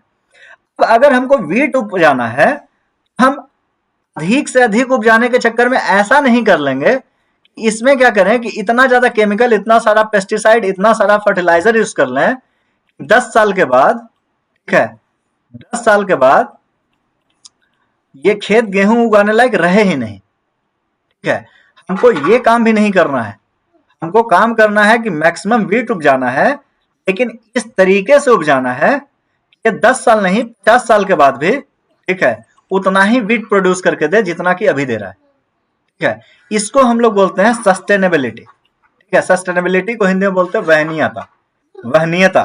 ठीक है, यानी कि डेवलपमेंट जरूरी है, प्रोडक्शन जरूरी है, लेकिन सस्टेनेबल प्रोडक्शन होना चाहिए। सस्टेनेबिलिटी का बात अगर बोलेगा तो सस्टेनेबिलिटी का मतलब सिंपल सा आप बात समझिए कि किसी भी रिसोर्स का इस्तेमाल इस तरीके से करना कि आने वाला जनरेशन जो है उसका उसी तरीके से इस्तेमाल कर पाए, उसी क्वांटिटी में इस्तेमाल कर पाए। मतलब किसी भी फैक्टर ऑफ प्रोडक्शन को जब हम इस्तेमाल कर रहे हैं, उसके क्वांटिटी में, ठीक है, और उसके क्वालिटी में, ठीक है, उसके क्वांटिटी में और उसके क्वालिटी में हम क्या करें, किसी तरह का कोई छेड़छाड़ ना करें। मतलब ये खेत है तो खेत का क्वालिटी क्या है, इसका उर्वरा शक्ति, ठीक है, तो हम कोशिश ये करेंगे कि उसका क्वालिटी बरकरार रहे, मतलब उसका उर्वरा शक्ति बरकरार रहे। हम चाहेंगे कि उसका क्वांटिटी बरकरार रहे।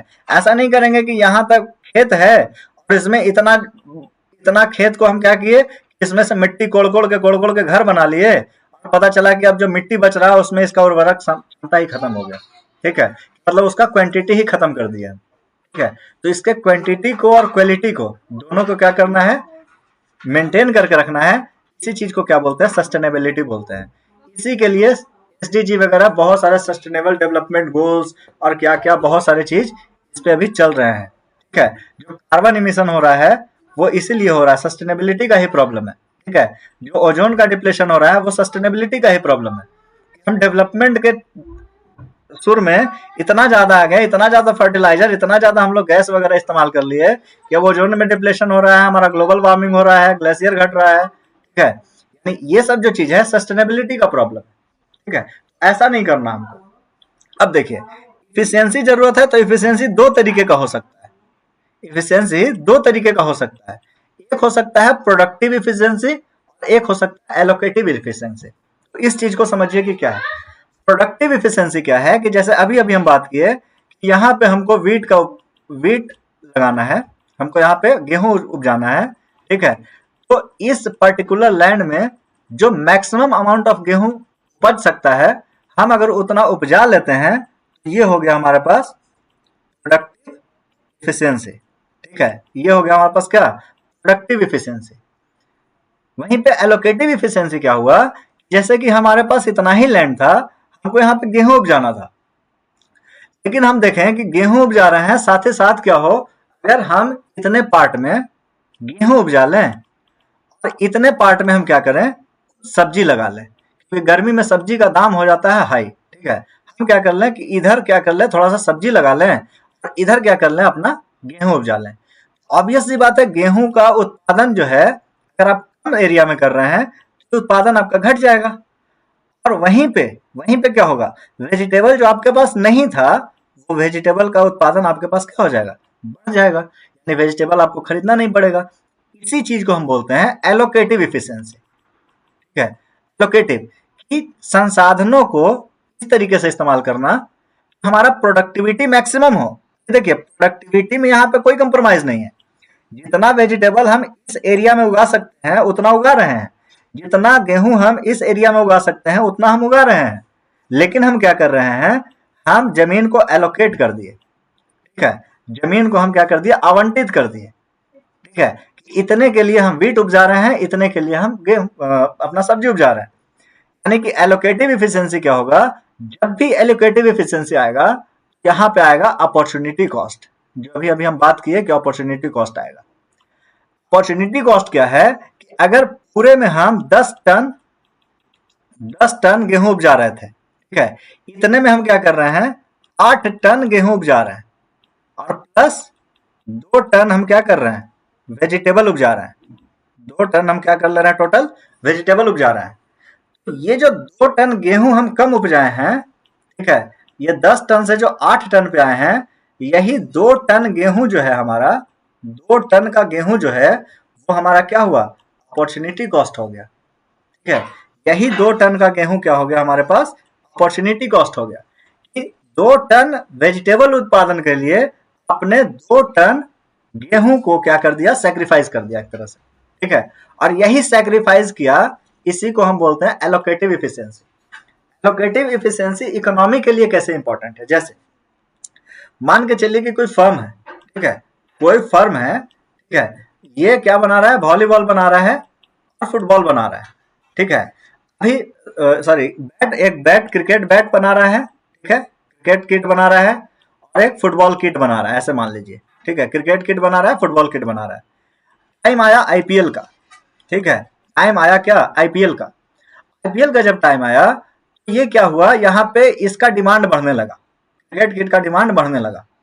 जब क्रिकेट किट का डिमांड बढ़ने लगा, ये क्या किया, फुटबॉल किट जो बना रहा था उसमें कट किया और ये क्रिकेट किट का प्रोडक्शन क्या कर दिया, बढ़ा दिया। तो ये जो एलोकेट किया, हमको क्रिकेट किट ज्यादा बनाना है और फुटबॉल किट कम बना रहा है, ये इसलिए किया होगा क्योंकि इसको मैक्सिमम प्रॉफिट लेना होगा। ठीक है, यही एलोकेटिव इफिशियंसी इसलिए बात किया जा रहा है। आप क्या किए, आप अपने जमीन को दे दिए वेजिटेबल उगाने के लिए और गेहूं आप नहीं उगा रहे हैं उसमें, आप एक अपॉर्चुनिटी कॉस्ट लगा दिए 2 टन का, 2 टन कम गेहूं आपको मिला। और पता चला कि इस समय वेजिटेबल का दाम तो इतना सस्ता है कि जितना आप उपजा रहे हैं, जितना में आपका गेहूं उपजता, उससे सस्ता आपको सब्जियां पड़ जाता है। आप एलोकेटिवली इफिशियंट नहीं हुए उस समय। ठीक है, कि आपने एलोकेट तो कर दिया जमीन, लेकिन आप इफिशियंसी के साथ उस चीज को समझने में या फिर उस चीज को मतलब लागू करने में आप एफिशिएंट नहीं हो पाए। ठीक है, इसी चीज को बोलते हैं एलोकेटिव इफिशियंसी। इफिशियंसी जरूरी है, इफिशियंसी एलोकेटिव हो सकता है, प्रोडक्टिव हो सकता है। और लास्ट क्या है, रैशनिंग इंपॉर्टेंट है। रैशनिंग का मतलब क्या है, नियंत्रित वितरण। नियंत्रित वितरण जैसे अगर मान के चलिए कि हम कोई भी चीज प्रोड्यूस कर रहे हैं, हम कोई फर्म है, हम कोई गवर्नमेंट है या फिर कोई फर्म है। ठीक है, जैसे मान के चलिए कि हम कोई फर्म है जो कि बिस्किट बना रहे हैं। ठीक है, आवाज नहीं आ रहा है, हेलो, आवाज थोड़ा कट रहा है और फोटो भी गायब हो गया। अरे यार, ए बाबू गेट खोलो तो, बाबू गेट खोलना। आवाज कट गया, फोटो गायब हो गया। अभी भी नहीं आ रहा है क्या? ठीक है,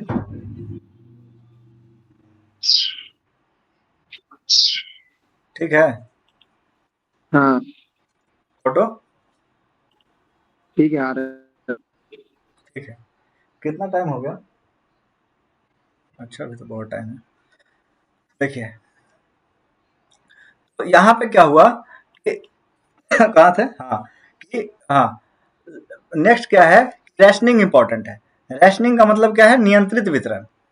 यानी कि हमको अगर किसी चीज का वितरण कर, हम किसी चीज का मैन्युफैक्चरिंग कर रहे हैं, किसी चीज का उत्पादन कर रहे हैं, हमको इसको बांटने में क्या करना पड़ेगा, हमको कुछ ना कुछ नियंत्रण लगाना पड़ेगा। जैसे कि अगर हम बिस्किट बना रहे हैं, ठीक है, तो बिस्किट बना करके हम इसका प्रोडक्शन कैसे करेंगे, हम इसका प्रोडक्शन करेंगे कि भैया एक पैकेट 5 रुपया का देंगे। ठीक है, यही क्या हो गया, इसका रैशनिंग हो गया। ये क्या हो गया, नियंत्रित वितरण हो गया। अगर हम यहीं पे इसको 1 रुपया में बेच देते, तो 1 रुपया में पता चलता है कि इतना सारा कस्टमर आ जाता, जो हमारे पास फैक्टर ऑफ प्रोडक्शन है, जितना हम प्रोडक्शन कर रहे हैं उतना हम कस्टमर को सेटिस्फाई ही नहीं कर पा रहे हैं। ठीक है, तो क्या करें, हमने प्राइस को रखा 5 रुपया, ताकि वितरण को हम क्या कर सके, नियंत्रित कर सके। एट सेम टाइम हमको क्या चाहिए, हमको बेस्ट क्या देना है, हमको बेस्ट क्वालिटी भी देना है। ठीक है, एट लोएस्ट प्राइस भी देना है। ठीक है, और मैक्सिमम कंज्यूमर को भी हमको अट्रैक्ट करना है। इन सारे चीज को देख करके क्या करेंगे, हम यहाँ पे इसका नियंत्रित वितरण करेंगे। इसको और अच्छे तरीके से समझेंगे अगर हम किसी गवर्नमेंट का एग्जाम्पल ले लें। गवर्नमेंट का एग्जाम्पल ले लें, जैसे मान के चलिए कि यूपीएससी है। ठीक है, गवर्नमेंट है। ठीक है, गवर्नमेंट क्या करवा रही है, यूपीएससी का एग्जाम करवा रही है। अभी यूपीएससी में ऑफिसर कौन नहीं बनना चाहता है, हर कोई चाहता है कि हम अधिकारी बन जाए। ठीक है, लेकिन इस यूपीएससी के पोस्ट का नियंत्रित वितरण करने के लिए गवर्नमेंट ने क्या क्राइटेरिया रखा है, क्राइटेरिया रखा है कि आपको सबसे पहले तो प्रीलिम्स निकालना होगा, उसके बाद आपको तो मेंस निकालना होगा, उसके बाद आपको क्या करना होगा, इंटरव्यू में बैठना होगा। यानी इन 3 रेशनिंग से आप पास होके आइएगा तो आप बन सकते हैं। इसमें भी क्या होना चाहिए, इसमें भी आप ग्रेजुएशन पास होने चाहिए। आप अगर ओबीसी हैं, ओबीसी का लाभ लेना चाहते हैं तो उसका सर्टिफिकेट आपके पास होना चाहिए। ईडब्ल्यूएस का लाभ लेना चाहते हैं तो उसका सर्टिफिकेट आपके पास होना चाहिए। यानी कि ये सब जो चीजें गवर्नमेंट लगा रही हैं इस यूपीएससी के पोस्ट को भरने के लिए, वो कहीं ना कहीं क्या कर रही है, इसका नियंत्रित वितरण करने का कोशिश कर रही है। ठीक है, इसको एक और एग्जाम्पल से देख सकते हैं। गवर्नमेंट क्या चाहती है, गवर्नमेंट चाहती है कि हम 5 केजी अनाज 5 केजी अनाज गरीबों को बांटे। ठीक है, इसके लिए गवर्नमेंट ने क्या किया कि भाई जिसके पास भी बीपीएल कार्ड होगा उसको हम 5 kg अनाज फ्री देंगे, ठीक है, अदरवाइज को हम नहीं देंगे। गवर्नमेंट ने क्या किया, नियंत्रित वितरण किया। अगर बोल देती गवर्नमेंट कि 5 kg अनाज हर किसी को देंगे, जिस व्यक्ति को जरूरत नहीं भी रहता 5 kg अनाज का, वो जाकर के 5 kg अनाज खरीदता, जाकर के दुकान में बेच देता, पैसा लेके चला आता, ठीक है। तो इसी चीज को नियंत्रित वितरण करने के लिए गवर्नमेंट ने क्या किया, रैशनिंग लगाया। यही रैशनिंग जो है वो क्या हो सकता है, 2 तरीके का हो सकता है। अब देखिए, यही रैशनिंग जो है, ठीक है, मेथड ऑफ रैशनिंग जो है वो कितने तरीके से हो सकते हैं, 2 तरीके के हो सकते हैं। या तो बेस्ड ऑन प्राइस हो सकता है, ठीक है, या तो बेस्ड ऑन सिवियरिटी हो सकता है, सॉरी, बेस्ड ऑन प्राइस हो सकता है, या फिर नन प्राइस हो सकता है। मतलब इसको रैशनिंग या नियंत्रित करने का तरीका 2 तरीके से।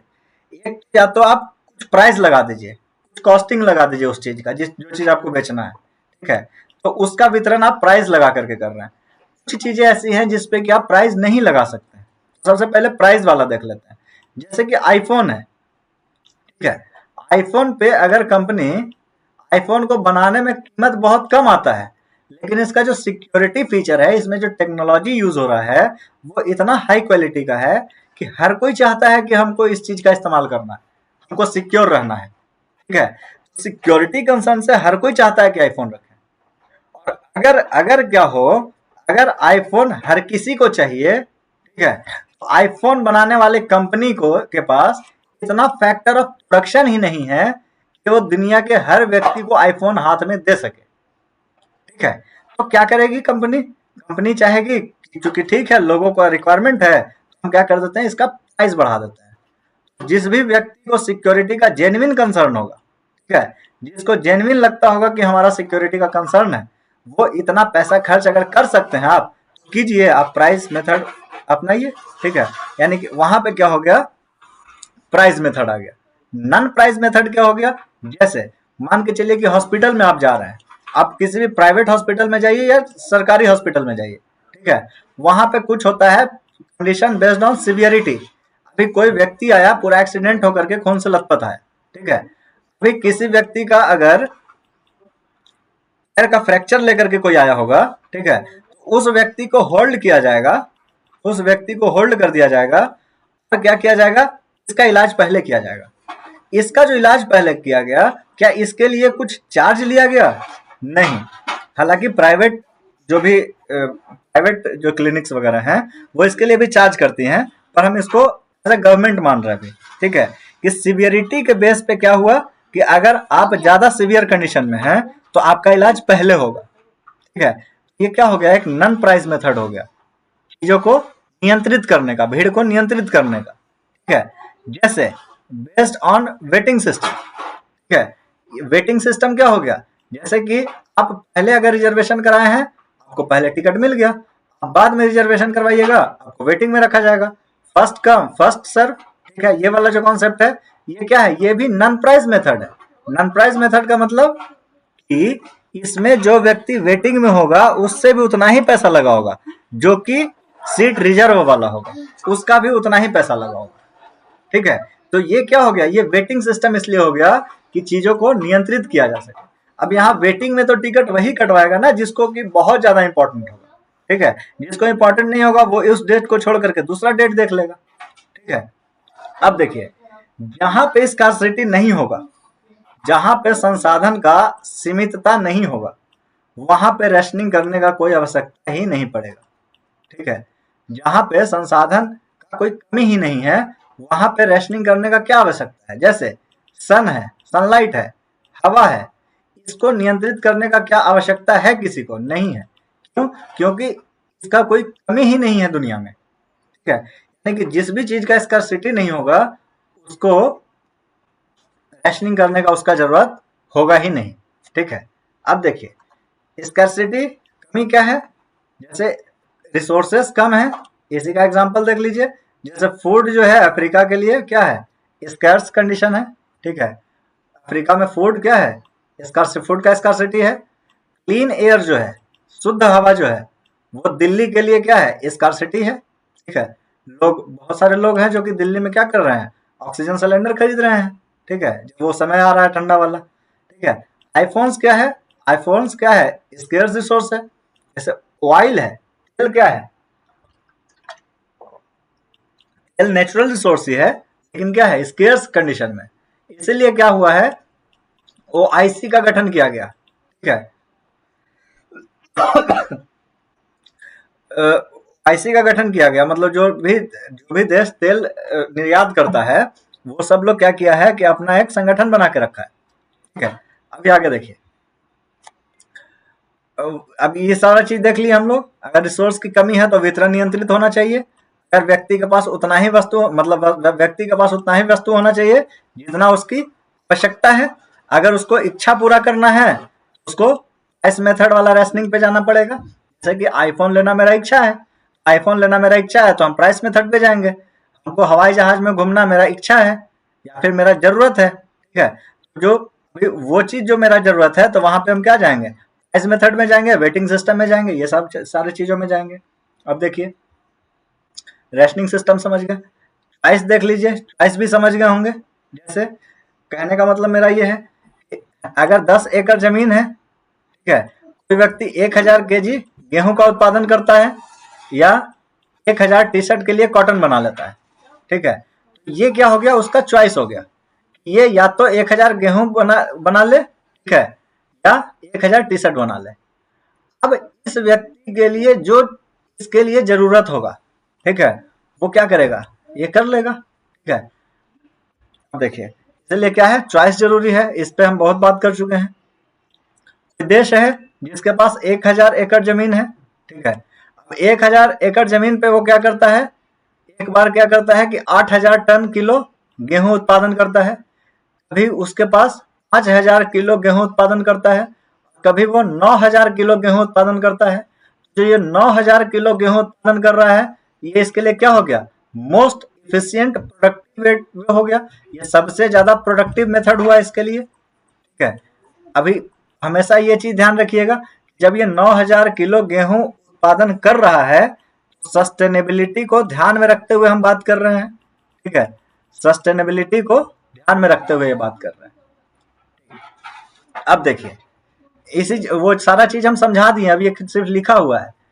सेम कंट्री जो है, ये क्या हो गया, इन तीनों कंडीशन में, ए बी और सी में। हेलो, आप लोग हैं ना जी, भाई सब लोग, और वो लोग चले गए क्या, राजीव जी सब?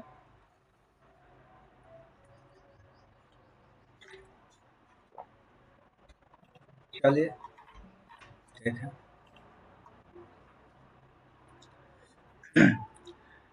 अगर किसी व्यक्ति के पास, ठीक है, अगर किसी व्यक्ति के पास, सॉरी, अगर उसी देश के पास अगर हम बात कर रहे हैं, उसके पास एक बार 8000 किलो गेहूं उत्पादन कर रहा था, एक बार 5000 किलो कर रहा था, एक बार 9000 किलो कर रहा है। तो जो 8 और 5000 किलो जो उत्पादन कर रहा है, ये इसका मैक्सिमम प्रोडक्टिविटी तो नहीं हुआ। मैक्सिमम प्रोडक्टिविटी क्या हुआ, जो मैक्सिमम उत्पादन कर सकता है। ये क्या हो गया, ये जब 9000 किलो उत्पादन कर रहा होगा, तो ये प्रोडक्टिवली इफिशियंट होगा, ठीक है। वहीं पे अगर सेम कंट्री की बात करें, तो वो क्या कर रहा है कि वो, अभी देखिए वही वाला चीज हम फिर से बात करेंगे। अभी क्या कर रहा है, ये 5000 किलो क्या कर रहा है, गेहूं उपजा रहा है इसमें, और 2000 किलो क्या कर रहा है, टी शर्ट के लिए कॉटन उपजा रहा है इस एरिया में, ठीक है। या फिर दूसरे तरीके पे क्या कर रहा है कि अभी क्या कर रहा है कि इसमें गेहूं उपजा रहा है 2000 केजी के लिए, ठीक है, और 5000 टन के लिए ये क्या कर रहा है, कॉटन उपजा ले रहा है। लेकिन इन दोनों ही केस में क्या हो रहा है, जितना ये जमीन से मैक्सिमम उपजा सकता था, वो मैक्सिमम ये उपजा रहा है, ठीक है। अगर ये मैक्सिमम उपजा रहा है दोनों ही केस में, ये दोनों ही केस में क्या है, प्रोडक्टिवली तो इफिशियंट है, ठीक है, लेकिन एलोकेटिवली क्या हो गया, यही चीज जो है शो करेगा कि अब उसके पास रिक्वायरमेंट है प्रोडक्टिवली एफिशिएंट होने का, अब उसके पास एक रिक्वायरमेंट है एलोकेटिवली एफिशिएंट होने का, ठीक है। मतलब कहने का मेरा ये है, अगर ये 5000 केजी यहाँ पे, ठीक है, गेहूं उपजा रहा था, इसका मतलब है कि यहाँ पे गेहूं का, ठीक है, वीट का रिक्वायरमेंट लोगों के पास क्या है, ज्यादा है। अगर वीट का रिक्वायरमेंट ज्यादा है तो वीट का प्रोडक्शन वो क्या करेगा, ज्यादा करेगा। यहाँ पे क्या है कि लोगों के पास खाने के लिए पर्याप्त संसाधन है, ठीक है, लेकिन लोग फैशन में रहना ज्यादा चाहता है, यानी कि शर्ट्स का उत्पादन करना ज्यादा इंपॉर्टेंट है यहाँ पे, ठीक है। और शर्ट्स का कीमत जो है वो बढ़ रहा है, या कह सकते हैं कि इसका डिमांड बढ़ रहा है। इसके वजह से वो देश में क्या हो रहा है, या वो व्यक्ति क्या कर रहा है, शर्ट्स का उत्पादन ज्यादा कर रहा है एज कंपेयर टू वीट। तो यही अब दोनों ही केस में उतना ही उपज कर रहा है जितना इस जमीन से हो सकता है, ठीक है। लेकिन ये दोनों जो अलग अलग क्राइटेरिया हुआ, इसमें वो क्या हो रहा है, एलोकेटिवली इफिशियंट हो रहा है, आवंटित रूप से दक्ष हो रहा है, ठीक है, आवंटन की दक्षता दिखा रहा है। चलिए यही चीज लिखा हुआ है कि अगर एबिलिटी के अनुसार उत्पादन अपने मैक्सिमम स्तर पर है तो वो प्रोडक्टिवली इफिशियंट होगा, ठीक है, जिसमें कि रिसोर्स किसी तरीके से वेस्ट ना हो। अभी हम इसमें अगर बात करें तो ये दोनों चीज जो है, ये जो दोनों लैंड का जो इस्तेमाल कर रहा है उसमें कहीं भी लैंड का वेस्टेज तो हमको देखने के लिए नहीं मिल रहा है। इसमें जो मैक्सिमम कॉटन उपजा सकता था वो उपजा लिया, जो मैक्सिमम गेहूं उपजा सकता था उपजा लिया, यहाँ पे मैक्सिमम कॉटन उपजा लिया, यहाँ मैक्सिमम गेहूं उपजा लिया। यानी कि लैंड का किसी तरीके से कोई रिसोर्स जो भी है उसके पास वो वेस्ट तो नहीं हो रहा है, यानी कि ये क्या है, प्रोडक्टिवली इफिशियंट है दोनों पॉइंट में, ठीक है। लेकिन एलोकेटिवली इसको कब किस चीज का जरूरत है उसके लिए इसको क्या होना पड़ेगा, एलोकेटिवली इफिशियंट होना पड़ेगा। जैसे देखिए सोसाइटी के अनुसार अगर बात करें, ठीक है, यदि फैक्टर ऑफ प्रोडक्शन का विभाजन होता है तो वह एलोकेटिवली इफिशियंट कहलाता है। वही चीज है, सोसाइटी के रिक्वायरमेंट के अनुसार सोसाइटी को किस चीज का जरूरत है, सोसाइटी को जिस चीज का जरूरत है, यहाँ पे ज्यादा वीट का जरूरत था, वीट ज्यादा उपजा है, यहाँ पे शर्ट्स का ज्यादा जरूरत था तो शर्ट ज्यादा उपजा है। यही जो रिक्वायरमेंट के अनुसार जो प्रोडक्शन इधर उधर हो रहा है, किसी चीज का बढ़ रहा है किसी चीज का घट रहा है, इसी को हम बोलते हैं क्या, एलोकेटिवली एफिशिएंट। अब देखिए, अब नेक्स्ट है अपॉर्चुनिटी कॉस्ट। अपॉर्चुनिटी कॉस्ट क्या है, अपॉर्चुनिटी कॉस्ट होता है कि जैसे कि आप मान के चलिए कि अभी 500 केजी 500 टन ऑफ वीट अगर आप उपजा रहे थे, ठीक है, और 2000 केजी 2000 केजी कॉटन उपजा रहे थे, ठीक है, 2000 केजी आप कॉटन उपजा रहे थे।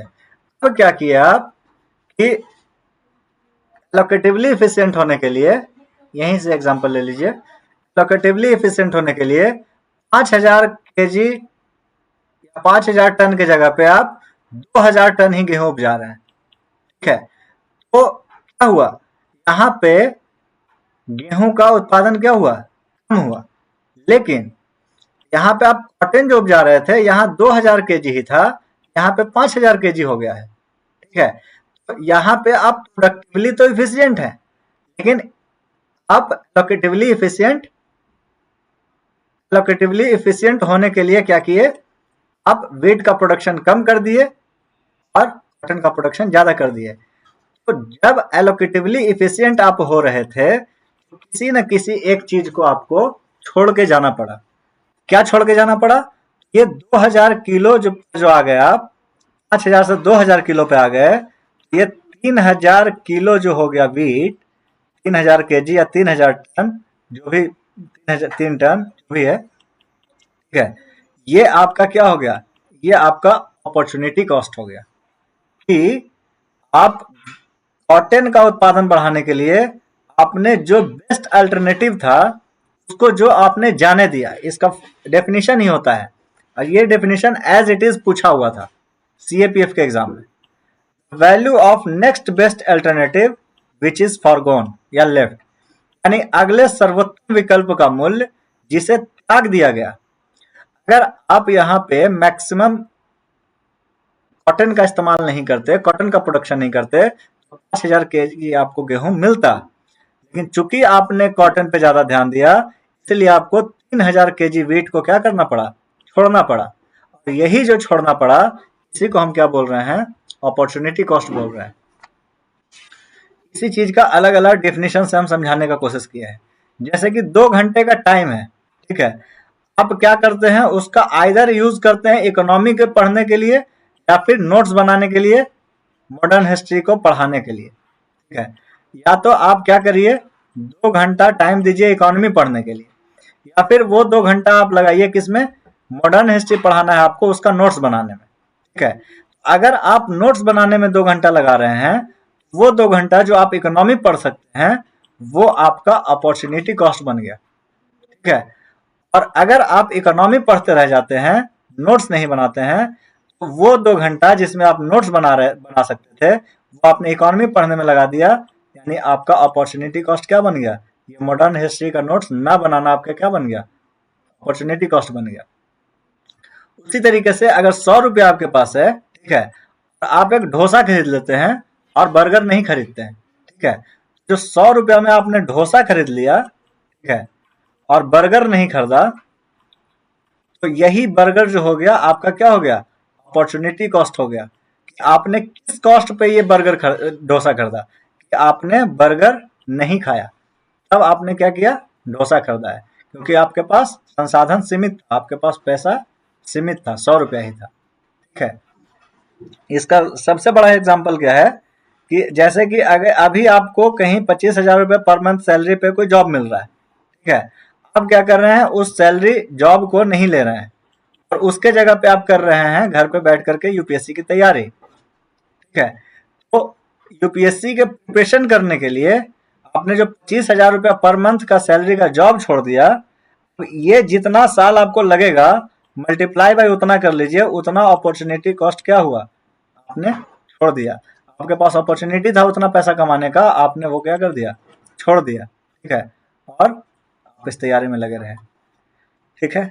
सस्टेनेबिलिटी का बात कर लिए हम लोग, सस्टेनेबिलिटी का बात कर लिए, संसाधन का इस्तेमाल इस प्रकार से होना चाहिए कि आने वाले समय में उत्पादन की गुणवत्ता अथवा मात्रा पर कोई नकारात्मक प्रभाव न पड़े, यानी क्वालिटी और क्वांटिटी किसी तरीके से इफेक्ट ना हो उस पर बहुत ज्यादा। यहां तक सबको क्लियर है कि नहीं, पहले तो हमको ये बताइए।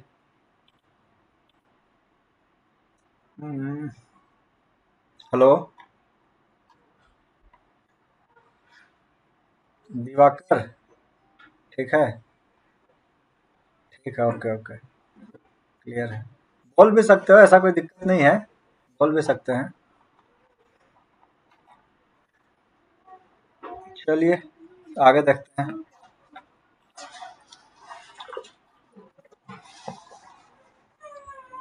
अब आइए टाइप्स ऑफ गुड पे। संसाधन की कमी, यहाँ तक हम लोग ये देख लिए हैं, इस चीज को फिर से एक बार रिकॉल करते हैं कि संसाधन की कमी जो होगा, हमको किसी न किसी चीज का चुनाव करना पड़ेगा, चॉइस करना पड़ेगा। अगर हम किसी चीज का चॉइस करते हैं उसके लिए हमको अपॉर्चुनिटी कॉस्ट देना पड़ेगा, ठीक है, अपॉर्चुनिटी कॉस्ट देना पड़ेगा। अगर संसाधन की कमी है तो हमको चीजों को अच्छे से इफिशिएंट मैनर में क्या करना पड़ेगा, मैनेज करना पड़ेगा। इफिशिएंट मैनर में मैनेज करने के लिए 2 तरीके का चीज हम लोग कर सकते हैं, एक हम लोग प्रोडक्टिवली इफिशिएंट हो सकते हैं, उत्पादन के रूप में हम दक्ष हो सकते हैं, या आवंटन यानी कि एलोकेटिवली इफिशिएंट हो सकते हैं, ताकि मैक्सिमम जो बेनिफिट हमको मिल सके, ठीक है। संसाधन की कमी है इसलिए हमको वितरण में कंट्रोल करना पड़ेगा, किसी भी चीज को बांटने के लिए, ठीक है। सस्टेनेबिलिटी कंप्रोमाइज नहीं होना चाहिए। इतना चीज अभी हम लोग देख लिए, ठीक है। देखिए इसी से 2 टाइप का गुड आता है, हालांकि गुड्स, टाइप ऑफ गुड्स हम लोग और भी पढ़ेंगे, और भी अलग अलग टाइप्स ऑफ गुड हैं, लेकिन यहाँ पे चूंकि ये कॉन्सेप्ट आ गया है इसीलिए इसको हम लोग पढ़ लेते हैं। चूंकि स्कार्सिटी का बात आया है ना, इसीलिए यहाँ पे हम लोग स्कार्सिटी के तौर पे 2 तरीके का गुड होता है, एक होता है फ्री गुड और एक होता है इकोनॉमिक गुड, ठीक है। इसको थोड़ा सा अच्छा समझिएगा, आपको जितना भी गवर्नमेंट वगैरह है, गवर्नमेंट में जो फ्रीबीज देता है, ठीक है, फ्री इलेक्ट्रिसिटी, ठीक है, free water, free this thing, free that thing, जो फ्री वाला जो फंडा है, ठीक है, उसका थोड़ा सा कॉन्सेप्ट यहाँ पे क्लियर होगा। और चलिए, तो फ्री गुड किसको बोलेंगे, फ्री गुड हम उसको बोलेंगे जिसका कि हमारे सोसाइटी में या फिर हमारे इन्वायरमेंट में, हमारे वातावरण में किसी तरह का कोई कमी नहीं है, ठीक है। फ्री गुड किसको बोलेंगे, जो कि स्केर्स नहीं है, जिसका कि कोई कमी नहीं हमारे पास। इकोनॉमिक गुड किसको बोलेंगे? तो जिस चीज का मात्रा सीमित है। सबसे पहले तो ये समझिए, फ्री गुड वो होगा जिसका कहीं पे कोई कमी नहीं है। जैसे जैसे कि सूर्य का प्रकाश हो गया, जैसे कि हवा हो गया, ठीक है। अभी के लिए अगर बात कर ले, ठीक है, मतलब अभी के लिए इन द सेंस कि वैसे जगह पे जहाँ पे वाटर रिसोर्स बहुत ज्यादा है, वहां पे पानी को भी आप क्या मान सकते हैं? पानी को भी आप फ्री गुड मान सकते हैं, ठीक है। लेकिन इसको वहीं पे मान सकते हैं जहां पे पानी का भरपूर मात्रा है, ठीक है। जब भी ऐसा चीज आए मन में कंफ्यूजन, जहां पे पानी का भरपूर मात्रा है वहां के लिए पानी तो स्केर्स नहीं हुआ, ठीक है। जहां पे भरपूर मात्रा नहीं है वहां पे स्केर्स हो गया। यानी जैसे ही ये मतलब आ गया कॉन्ट्रडिक्शन, यहाँ के लिए स्केर्स है यहाँ के लिए नहीं है, वो चीज क्या हो जाएगा? स्केर्स के कैटेगरी में चला जाएगा, ठीक है। ये हमेशा ध्यान दीजिएगा कि वाटर का जो बात कर रहे हैं हम लोग, ये कहीं कहीं पे आप देखिएगा तो कंफ्यूजन आ जाएगा कि कहीं कहीं पे तो पानी का कोई कमी नहीं है, ठीक है। जो गंगा का तराई क्षेत्र जो है, उधर पानी का कोई दिक्कत नहीं है, वहां पे अनलिमिटेड अमाउंट ऑफ वाटर है, लोग जैसे मन तैसे इस्तेमाल कर रहा है। लेकिन इसका मतलब ये नहीं है कि पानी का स्कार्सिटी नहीं है, ठीक है। एयर को आप नहीं कह सकते हैं कि स्कार्स है। एयर आप जहां भी जाइए विश्व में आपको मिलता रहेगा, सनलाइट आप जहां भी जाइए आपको मिलता रहेगा, ठीक है। अब देखो, जब फ्री गुड है, जब उसका कोई कमी ही नहीं है, तो क्या उसके लिए हमको कोई अपॉर्चुनिटी कॉस्ट देना पड़ेगा? अभी अभी हम देखे थे यहाँ पे, ठीक है। यहाँ पे हम क्या देखे थे कि अगर कोई चीज स्केर्स नहीं है, ये वाला चीज अगर स्कार्सिटी नहीं है, तो उसका रेशनिंग का आवश्यकता ही नहीं है, ठीक है। उसके लिए रेशनिंग का जब आवश्यकता ही नहीं है, हमको चॉइस करना ही नहीं है, तो हमको उसके लिए किसी तरह का कोई अपॉर्चुनिटी कॉस्ट देना ही नहीं पड़ेगा।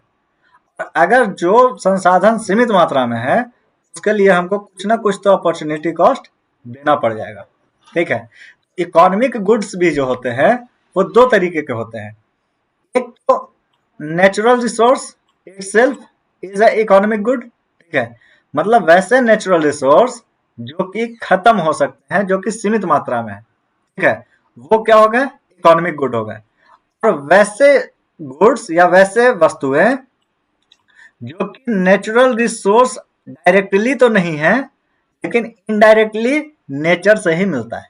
जैसे अगर नेचुरल रिसोर्स की बात करें जो डायरेक्टली हमको नेचर से मिल रहा है, जो कि इकोनॉमिक गुड के क्राइटेरिया में आएगा। इकोनॉमिक गुड के क्राइटेरिया में इसलिए आएगा क्योंकि वो सीमित मात्रा में रहेगा। उसका एग्जाम्पल हो गया ऑयल हो गया, तेल हो गया, जमीन जो है, जमीन इटसेल्फ इकोनॉमिक गुड है, उसका भी मात्रा सीमित है, जमीन की मात्रा को बढ़ा नहीं सकते हैं। जैसे कि जो भी आयरन मिल रहा है, जो भी मिनरल्स मिल रहा है, ठीक है, वो सब क्या है? वो नेचुरल रिसोर्स है, वो सब इकोनॉमिक गुड है। इकोनॉमिक गुड इसलिए है क्योंकि सीमित मात्रा में। देखो, जैसे लैंड था, लैंड पे हम लोग क्या किए? सीड सीड डाले और वहां से गेहूं निकल के आ गया। यहाँ पे हम लोग इस्तेमाल नेचुरल रिसोर्सेस का ही कर रहे हैं, ठीक है, लेकिन वो डायरेक्टली नहीं इस्तेमाल होकर के इनडायरेक्टली हो रहा है। उससे जो गुड बन रहे हैं उसको भी हम लोग क्या बोल रहे हैं? इकोनॉमिक गुड बोल रहे हैं। जैसे कि गाड़ी हो गया, गाड़ी किस चीज से बनता है? स्टील से बनता है, ठीक है, स्टील से बनता है, एल्युमिनियम से बनता है। एल्युमिनियम कहाँ मिलता है? जमीन के अंदर मिलता है, ठीक है। जमीन के अंदर से एल्युमिनियम निकालते हैं, स्टील निकालते हैं, एल्युमिनियम निकालते हैं, ठीक है, स्टील नहीं निकालते हैं। स्टील का फिर मैन्युफैक्चरिंग करते हैं और फिर उस मैन्युफैक्चरिंग से हम लोग क्या कर लेते हैं? गाड़ी बना लेते हैं। यानी ये सब जो चीजें हैं ये क्या होगा? आपका स्केर्स रिसोर्स होगा, इकोनॉमिक गुड होगा। यहाँ पे बात ये ध्यान रखने वाला है, क्वेश्चन कैसे आएगा? क्वेश्चन आता है कि which of the following good, which of the following type of good या which of the following good has an opportunity cost. जिसके पास क्या है? अपॉर्चुनिटी कॉस्ट है। आपको ये रटना ही नहीं है कि अपॉर्चुनिटी कॉस्ट किसका होता है किसका नहीं होता है। बस ध्यान में रखना है कि जो जो फ्री गुड होगा उसका कोई अपॉर्चुनिटी कॉस्ट नहीं होगा, जो इकोनॉमिक गुड हो जाएगा उसका अपॉर्चुनिटी कॉस्ट हमारे पास आ जाएगा, ठीक है। ये चीज हमेशा ध्यान में रखना है। चलिए आगे आते हैं, थोड़ा सा टाइम देख लेते हैं कितना हो गया है। 2:40 अभी है, थोड़ा सा टाइम, 10-15 मिनट में इसको खत्म कर लेते हैं। चलो,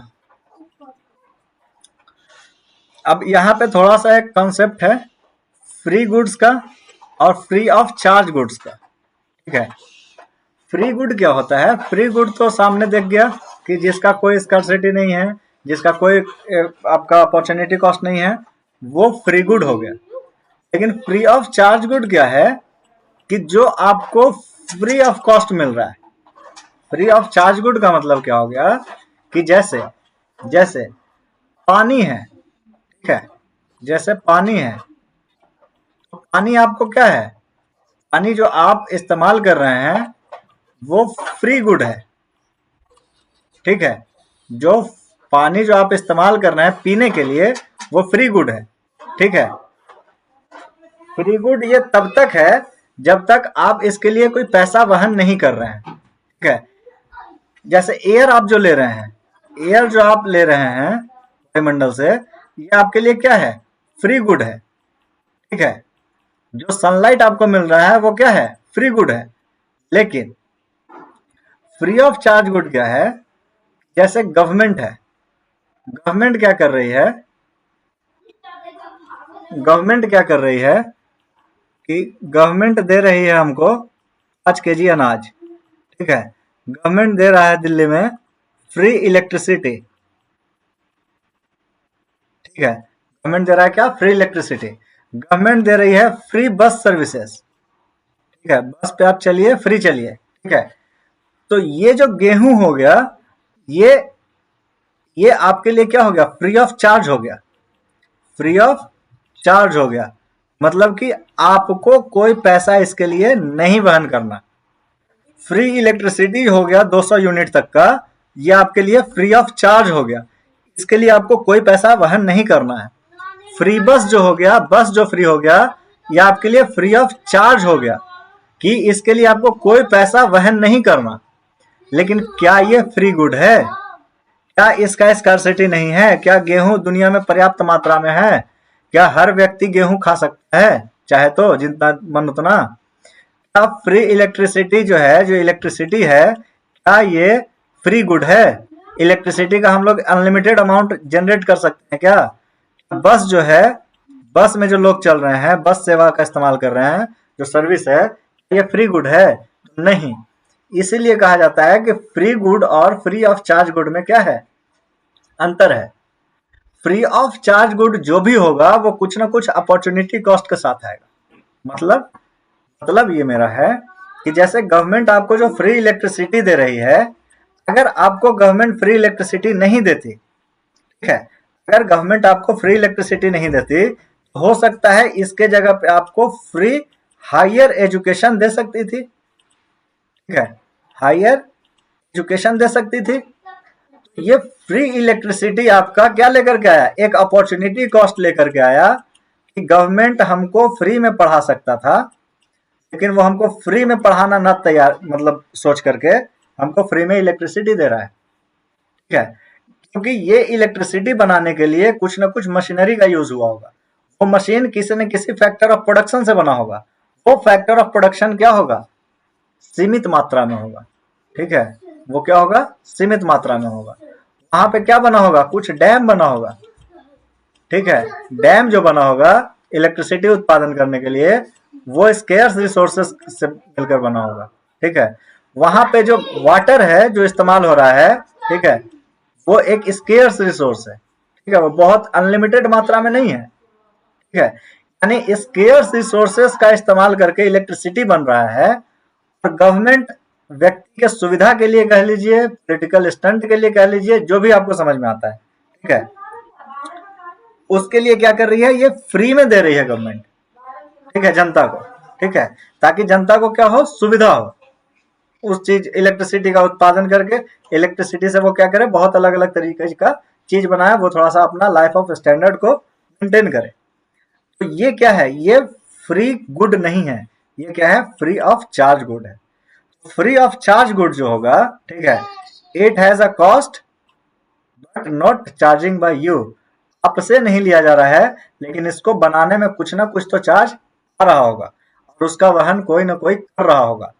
इस पे एक क्वेश्चन पूछा हुआ था 2018 के प्रीलिम्स में। ठीक है, ये क्वेश्चन है कि अगर कोई कमोडिटी है, provided free to the public by government, ठीक है, अगर कोई कमोडिटी गवर्नमेंट के द्वारा पब्लिक को फ्री दिया जा रहा है, ठीक है, तो उस केस में निम्नलिखित में से 4 में से कौन सा कथन सही है, ठीक है।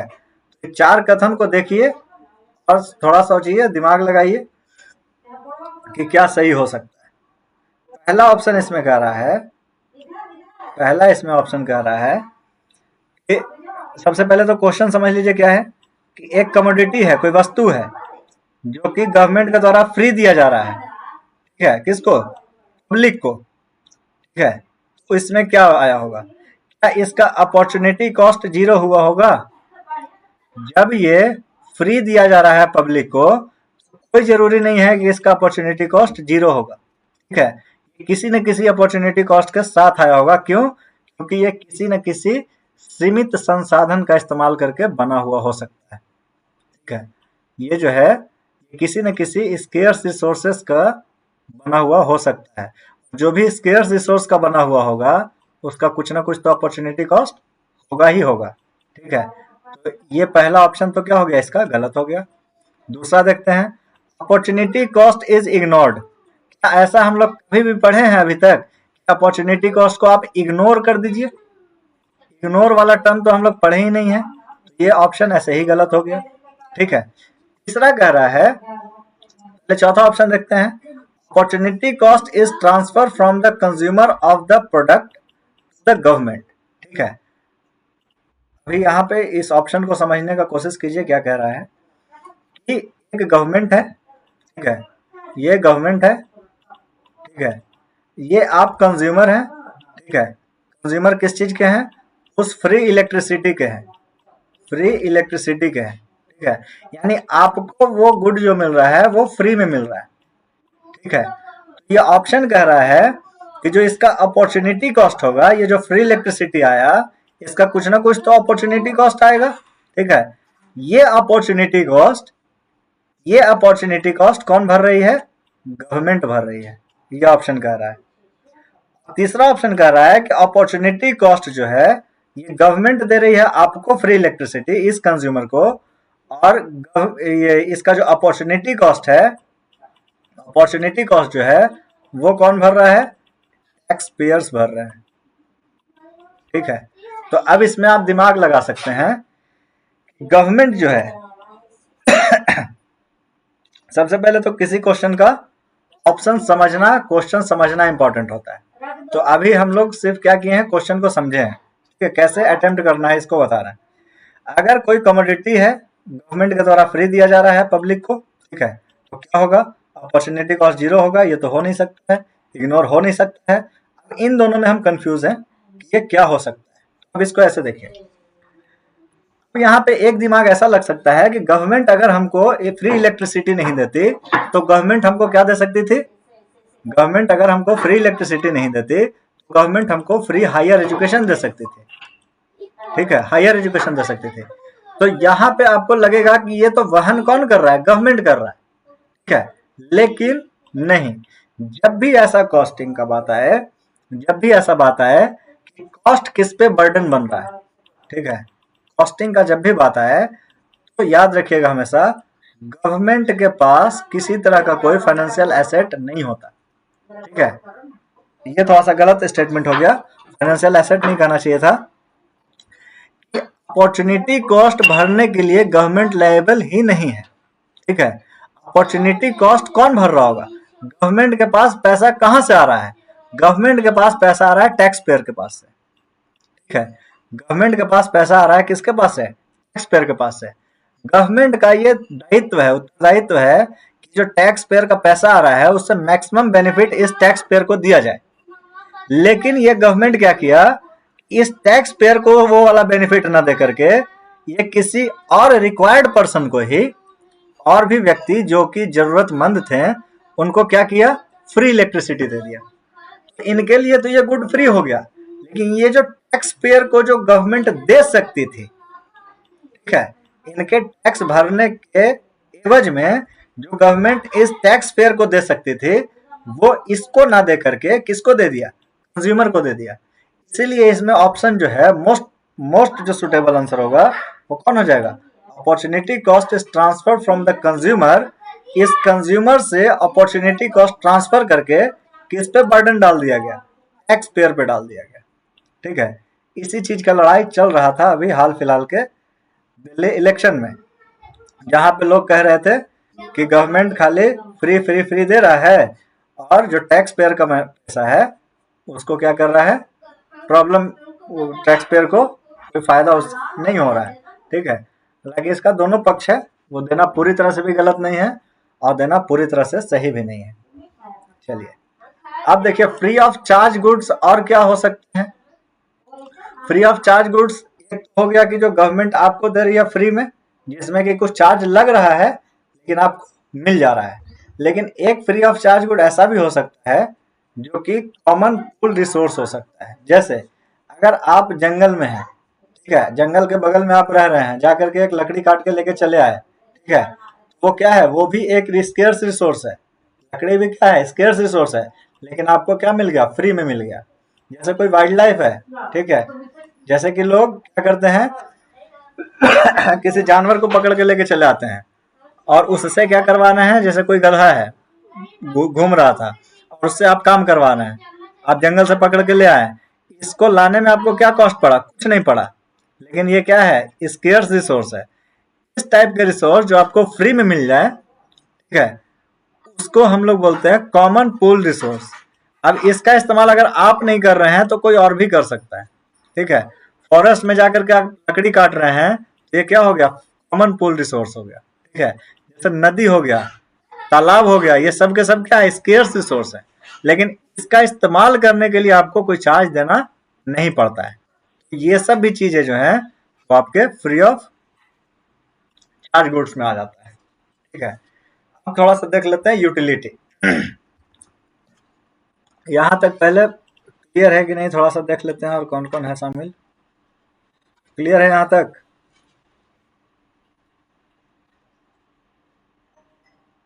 चलो ठीक है,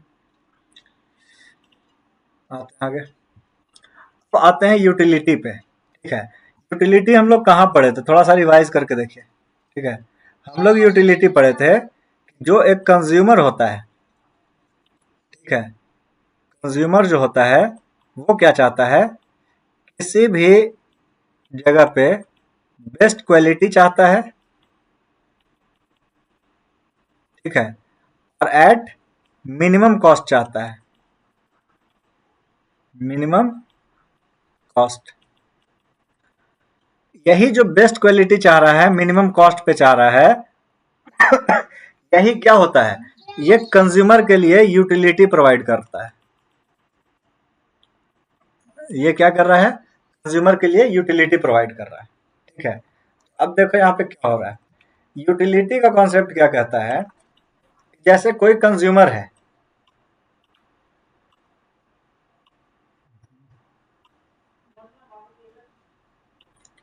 जैसे कि कोई कंज्यूमर है, कंज्यूमर का यूटिलिटी जो होगा, जो उसका सामान खरीदने का जो उपयोगिता होगा या फिर जो भी वो सामान इस्तेमाल कर रहा है उसका जो उपयोगिता होगा, वो डायरेक्टली प्रोपोर्शनल होगा किससे, उसके संतुष्टि से। वो उस सामान को उपयोग करके कितना संतुष्ट हो रहा है।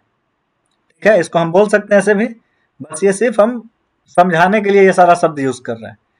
उपयोगिता को हम क्या कह सकते हैं कि कोई व्यक्ति किसी एक वस्तु का इस्तेमाल करके कितना ज्यादा उससे संतुष्ट हो रहा है, वो डिटरमाइन करता है कि उस वस्तु का उस कंज्यूमर के लिए क्या यूटिलिटी रहा होगा। जैसे एग्जांपल, ठीक है, हम जा रहे हैं कहीं भरी दोपहरी में कहीं बाहर घूमने, ठीक है, और हमको मिल गया एक ठंडा ग्लास पानी। ठीक है, एक ग्लास क्या मिल गया, पानी मिल गया, मतलब हमको बहुत कस के प्यास भी लगा हुआ था, गर्मी में घूमने जा रहे थे, एक गिलास पानी मिल गया, हम क्या कर लिए, 2 रुपया में पानी खरीदे। ठीक है, और ये क्या कर लिए, पी लिए। ये जो पानी है ये हमको एक अल्टीमेट सेटिस्फेक्शन प्रोवाइड करेगा।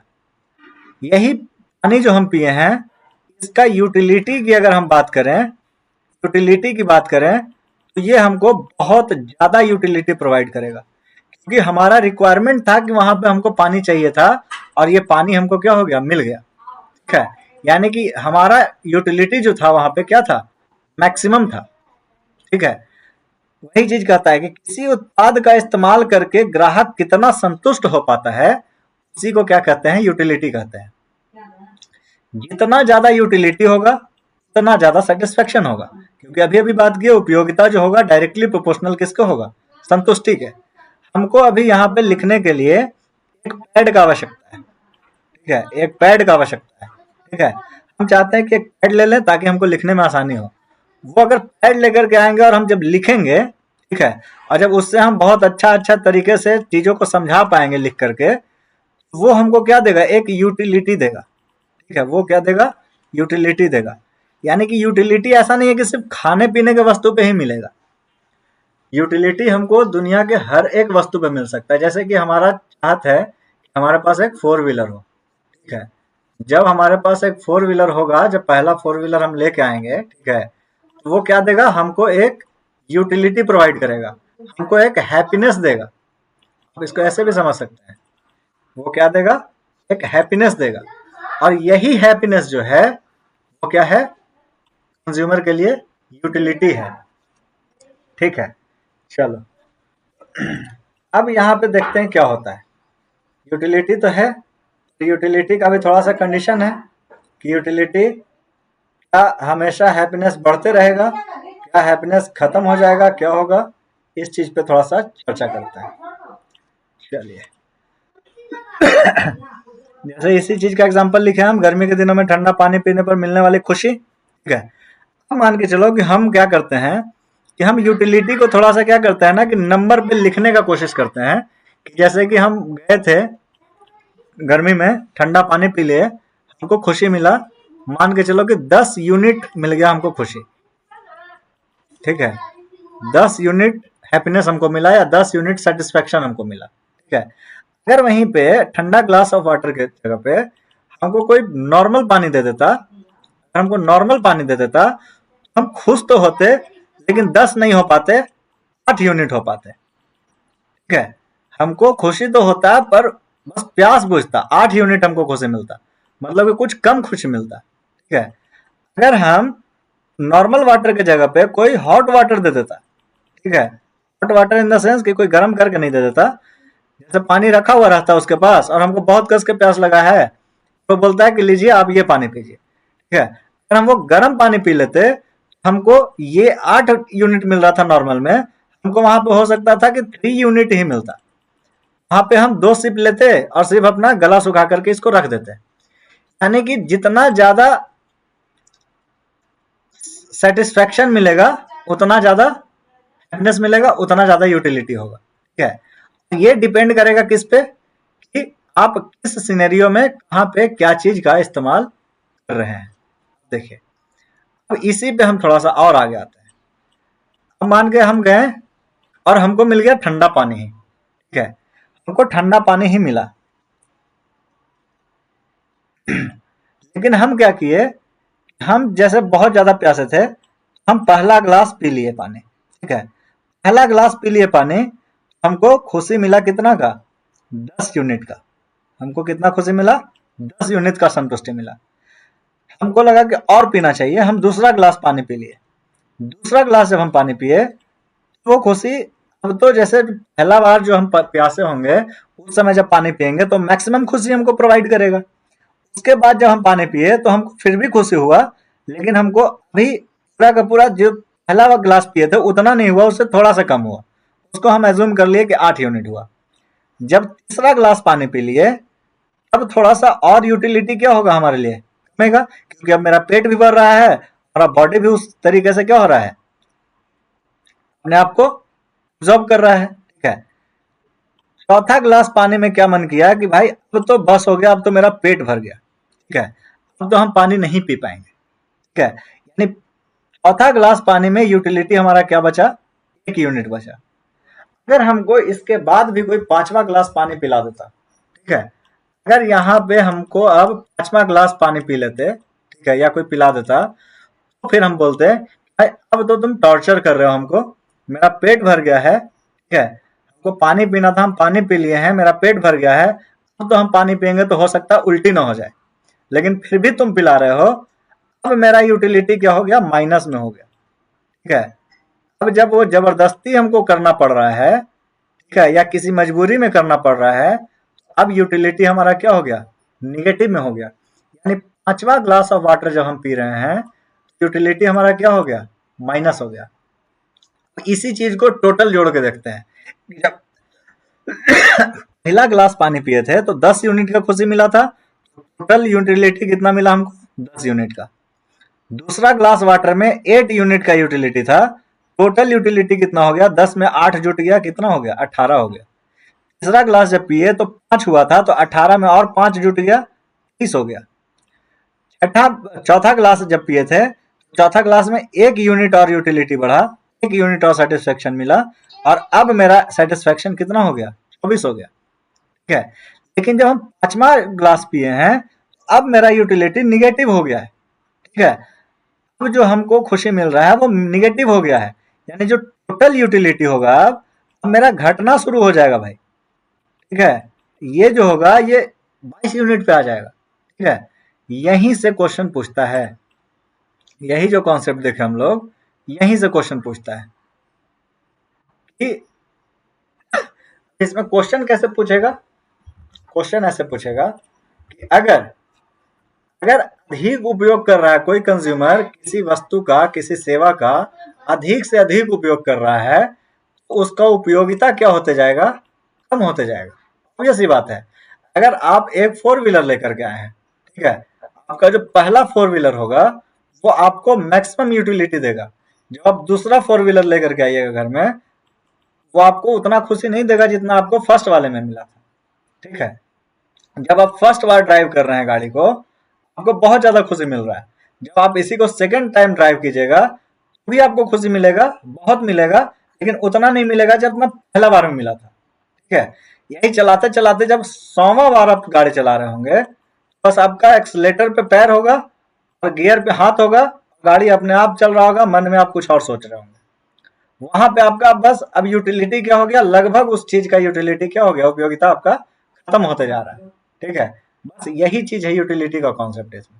अगर ये चीज समझ में आ गया तो कहीं भी क्वेश्चन आएगा नहीं छूटेगा। ठीक है, अभी यहाँ पे क्या कह रहा है, अधिक उपयोग करने पर जो सीमांत उपयोगिता है, सीमांत उपयोगिता किसको बोल रहे थे कि एक यूनिट गुड्स और सर्विस का यूज करने पे जो मैक्सिमम अमाउंट ऑफ हमको खुशी या हैप्पीनेस या सेटिस्फेक्शन मिल रहा था, उसी को हम मार्जिनल यूटिलिटी बोलते हैं। उसी को क्या बोलते हैं, सीमांत उपयोगिता बोलते हैं। ठीक है, जैसे पहला बार जब किए थे तो 10 यूनिट का था, दूसरा बार जब किए तो 8 यूनिट का है, तीसरा बार जब किए तो 5 यूनिट का है। जो दूसरा बार 8 यूनिट हुआ ना, यही हमारा क्या हुआ, दूसरा बार के लिए मार्जिनल यूटिलिटी हुआ।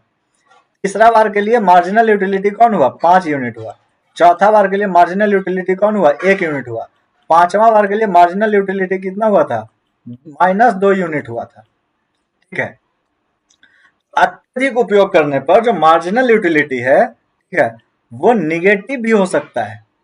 यदि चौथा ग्लास पानी पिया जाता, ठीक है, तो मार्जिनल, चौथा नहीं 5वां होना चाहिए यहाँ पे, अगर 5वां ग्लास पानी यहाँ पे व्यक्ति पी लेता, उसका मार्जिनल यूटिलिटी -2 तक भी हो सकता था। ठीक है, और उसका टोटल यूटिलिटी क्या हो जाता, 22 हो जाता। ठीक है, देखो यहाँ तक अगर बोलेगा, अगर यहाँ से यहाँ तक के लिए देखा जाए तो पहला से चौथा तक के लिए टोटल यूटिलिटी तो क्या है, टोटल यूटिलिटी क्या हो रहा है, बढ़ रहा है। ठीक है, अगर इसका मार्जिनल यूटिलिटी बोले तो हर एक कंजम्पशन के बाद मार्जिनल यूटिलिटी क्या होगा, घटेगा। हर एक कंजम्पशन के बाद मार्जिनल यूटिलिटी क्या होगा, बढ़ेगा। सॉरी, टोटल यूटिलिटी क्या होगा, बढ़ेगा। लेकिन कहां तक बढ़ेगा, वहीं तक बढ़ेगा जहां तक मार्जिनल यूटिलिटी पॉजिटिव में है। मार्जिनल यूटिलिटी जैसे ही आपका निगेटिव हुआ, आपका टोटल यूटिलिटी क्या होना शुरू हो जाएगा, घटना शुरू हो जाएगा। क्वेश्चन यही पूछता है कि एक उत्पादन और कंज्यूमर और प्रोड्यूसर के संबंध में, ठीक है, जो वस्तु की उपयोगिता है, ठीक है, उसका कुल उपयोगिता जो है उसके संबंध में कौन सा कथन सत्य है। ठीक है, लिख देगा कि कुल उपयोगिता हमेशा पॉजिटिव होगा, कुल उपयोगिता हमेशा बढ़ता रहेगा, कुल उपयोगिता बढ़ भी सकता है, घट भी सकता है, या निम्नलिखित में से एक से अधिक। आपको यहाँ पे समझना पड़ेगा कि कुल उपयोगिता यहाँ से यहाँ तक तो बढ़ता हुआ आपको दिख रहा है। ठीक है, चौथा से पहला तक तो बढ़ता हुआ दिख रहा है। ठीक है, मतलब ये आप कह सकते हैं पहला से चौथा तक बढ़ता हुआ दिख रहा है। लेकिन चौथा के बाद जैसे ही मार्जिनल यूटिलिटी निगेटिव हो जाएगा, आपका टोटल यूटिलिटी क्या हो जाएगा, घट भी सकता है। यानी टोटल यूटिलिटी हमारा क्या हो सकता है, घट भी सकता है। ठीक है, ऐसा नहीं है कि किसी चीज का इस्तेमाल करके हम सिर्फ और सिर्फ खुश ही होते रहें। किसी चीज का इस्तेमाल करके हम दुखी भी हो सकते हैं, या कह सकते हैं आप कि उस चीज का इस्तेमाल हमको मजबूरी में भी करना पड़ सकता है। ठीक है, अभी हम एग्जाम्पल ग्लास का दे रहे हैं, लेकिन ये किसी भी फैक्टर ऑफ प्रोडक्शन पे लागू होता है। ठीक है, किसी भी चीज पे लागू होता है। ठीक है, चलो अगर इसका एवरेज निकालें तो पहला बार जब एवरेज निकालेंगे तो एवरेज यूटिलिटी 10 होगा, दूसरा बार निकालेंगे तो दोनों को जोड़ेंगे 10 और 8 18 और 2 से भाग देंगे तो दूसरा बार एवरेज क्या हो जाएगा, 9 हो जाएगा। तीसरा बार अगर हम एवरेज देखेंगे तो 30/3 यानी 7 पॉइंट समथिंग हो जाएगा, 7.66। चौथा बार के लिए हमें यूटिलिटी देखेंगे तो चौथा बार के लिए एवरेज यूटिलिटी कितना है, ये एवरेज की बात कर रहे हैं, एवरेज की बात कर रहे हैं। एवरेज का मतलब क्या होता है, टोटल यूटिलिटी। ठीक है, टोटल होता है टोटल यूटिलिटी और अपॉन नंबर ऑफ कंजम्पशन, कितना बार आप नंबर इसको कंजम्पशन कर रहे हैं। तो पहला बार में 10 था, 10 बटा 1 कितना हो गया, 10 हो गया। दूसरा बार में 18 हो गया टोटल यूटिलिटी, तो दूसरा में 18/2 किया तो 9 बन गया। यानी मार्जिनल टोटल यूटिलिटी का एवरेज जो हो गया हमारे पास कितना आ गया, एवरेज हमारे पास 9 आ गया। तीसरा बार में मार्जिन यूटिलिटी टोटल का एवरेज कितना रहा, 7.6 हो गया। चौथा बार में कितना हो गया, 24/4 हो जाएगा। तो अब क्या रह जाएगा, 6 रह जाएगा। यहां से भी क्वेश्चन पूछता है कि जो एवरेज यूटिलिटी होगा हमारे पास, जो एवरेज यूटिलिटी होगा किसी भी कंजम्पशन का, ठीक है, वो हमेशा क्या होगा, घटता हुआ दिखेगा आपको। देखिए एवरेज यूटिलिटी क्या हो रहा है, पहला 10 था, दूसरा पे 9 हो गया, तीसरा पे 7.66 हो गया, चौथा पे 6 हो गया, पांचवा पे क्या हो जाएगा, और कम हो जाएगा, छठा पे और कम हो जाएगा। यानी एवरेज यूटिलिटी जो होगा हमेशा क्या होगा, घटते रहेगा। इस पे कुछ भी क्वेश्चन पूछ सकता है, और जब ये पूछ देगा तो कुछ समझ में नहीं आएगा, लेकिन ये कॉन्सेप्ट बहुत ही आसान है। ठीक है, चलिए ये एवरेज यूटिलिटी हो गया। अगर इसी चीज का हम ग्राफ बनाने का कोशिश करें, ठीक है, तो जो पहला कंजम्पशन था, पहला कंजम्पशन पे मान के चलो कि 10 का यूटिलिटी मिल रहा था।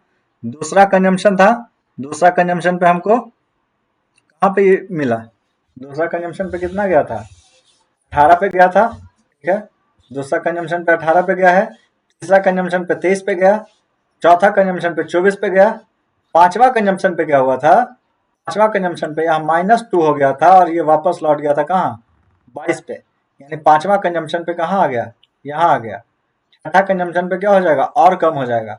इसका अगर हम ग्राफ बनाएंगे तो यूटिलिटी और सेटिस्फेक्शन का ग्राफ जो बनेगा, ठीक है, टोटल यूटिलिटी और इधर क्या है, नंबर ऑफ कंजम्पशन, इसका जो ग्राफ बनेगा वो क्या होगा आपका, इस तरीके से बनेगा।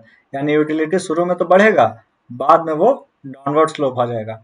अगर ये स्लोप याद रहता है तो फिर कोई भी कॉन्सेप्ट याद रखने की जरूरत नहीं है, इसी से सारा चीज हो जाएगा। ठीक है, यही चीज लिखा हुआ है कि average utility number of consumption बढ़ाने से हमेशा क्या होगा, घटेगा। ठीक है, मार्जिनल यूटिलिटी की अगर बात करें, मार्जिनल यूटिलिटी क्या हो रहा है, रेगुलरली क्या हो रहा है, घट रहा है। मार्जिनल यूटिलिटी 10 था, 10 से 8 हुआ, फिर 5 हुआ, फिर 1 हुआ। ठीक है, सबसे पहले मार्जिनल यूटिलिटी 1 पे कितना था, 10 था, 2 पे कितना हुआ, 8 हुआ, 3 पे कितना हुआ, 5 हो गया, 4 पे कितना हो गया, 1 हो गया, चौथा पे 1 हो गया था, 1 यहाँ पे मान के चलो क्या जाएगा। ठीक है, पांचवा पे -2 हो गया। ठीक है, इसका जब ग्राफ बनाएंगे तो ये कुछ इस तरीके का डाउनवर्ड स्लोप बनेगा। ठीक है, यानी मार्जिनल यूटिलिटी का ग्राफ से भी क्वेश्चन पूछ सकता है कि मार्जिनल यूटिलिटी का ग्राफ जो होता है वो किस तरीके से होता है। वो राइटवर्ड डायरेक्शन में डाउनवर्ड स्लोप होता है। दाहिने तरफ क्या होगा, झुका हुआ या ढलान के तरीके से काम करेगा। ठीक है, ये हो गया हमारा पूरा का पूरा यूटिलिटी का कॉन्सेप्ट। ठीक है, चलो और आगे आते हैं थोड़ा सा। इसमें कुछ एक्सेप्शन है, एक्सेप्शन से कभी क्वेश्चन आता नहीं है, पर देख लो। एक्सेप्शन क्या है कि अगर आपका कुछ हॉबी है, जैसे कि आपको पुराना सिक्का कलेक्ट करने का हॉबी है आपका, ठीक है, आपका शौक है, आप कितना भी कलेक्ट करते रहिएगा, आपका यूटिलिटी घटेगा नहीं। अगर कोई कंजूस व्यक्ति है, वो कितना भी पैसा जमा करता रहेगा, उसका यूटिलिटी नहीं घटेगा पैसा जमा होने से। एडिक्शन है, कोई ड्रग का आदी है, कोई दारू बहुत पीता है, कोई सिगरेट बहुत पीता है, उसको जितना ज्यादा स्मोक या ड्रग देते रहिएगा, वो क्या होगा, उसका यूटिलिटी बढ़ते रहेगा। ये सब क्या है, एक्सेप्शन है।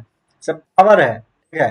पावर वाला कोई व्यक्ति है, उसके पास कोई पावर आ जाता है, तो अगर वो पावर आ गया उसके पास, वो अल्टीमेटली क्या बनना चाहता है, डिक्टेटर बनना चाहता है, ठीक है।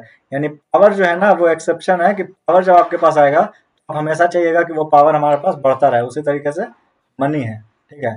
पैसा आपके पास जितना आएगा, आप नहीं चाहिएगा कि पैसा मेरे पास कम हो। तो ये सब चीज जो है वो कुछ एक्सेप्शन है इसमें, ठीक है, यूटिलिटी में। ये सब चीज जब आता है इन सब लोगों के पास, तो यूटिलिटी फिर वहां पे ग्राफ वाला कॉन्सेप्ट नहीं चलता है, ठीक है। इसको अब हम यहीं तक छोड़ते हैं, ठीक है। फैक्टर ऑफ प्रोडक्शन हम लोग कल देखेंगे, मतलब नेक्स्ट क्लास में देखेंगे। क्या है कि टाइम भी हो गया है और लोग भी आज थोड़ा सा कहीं बिजी हो गए हैं लग रहा है।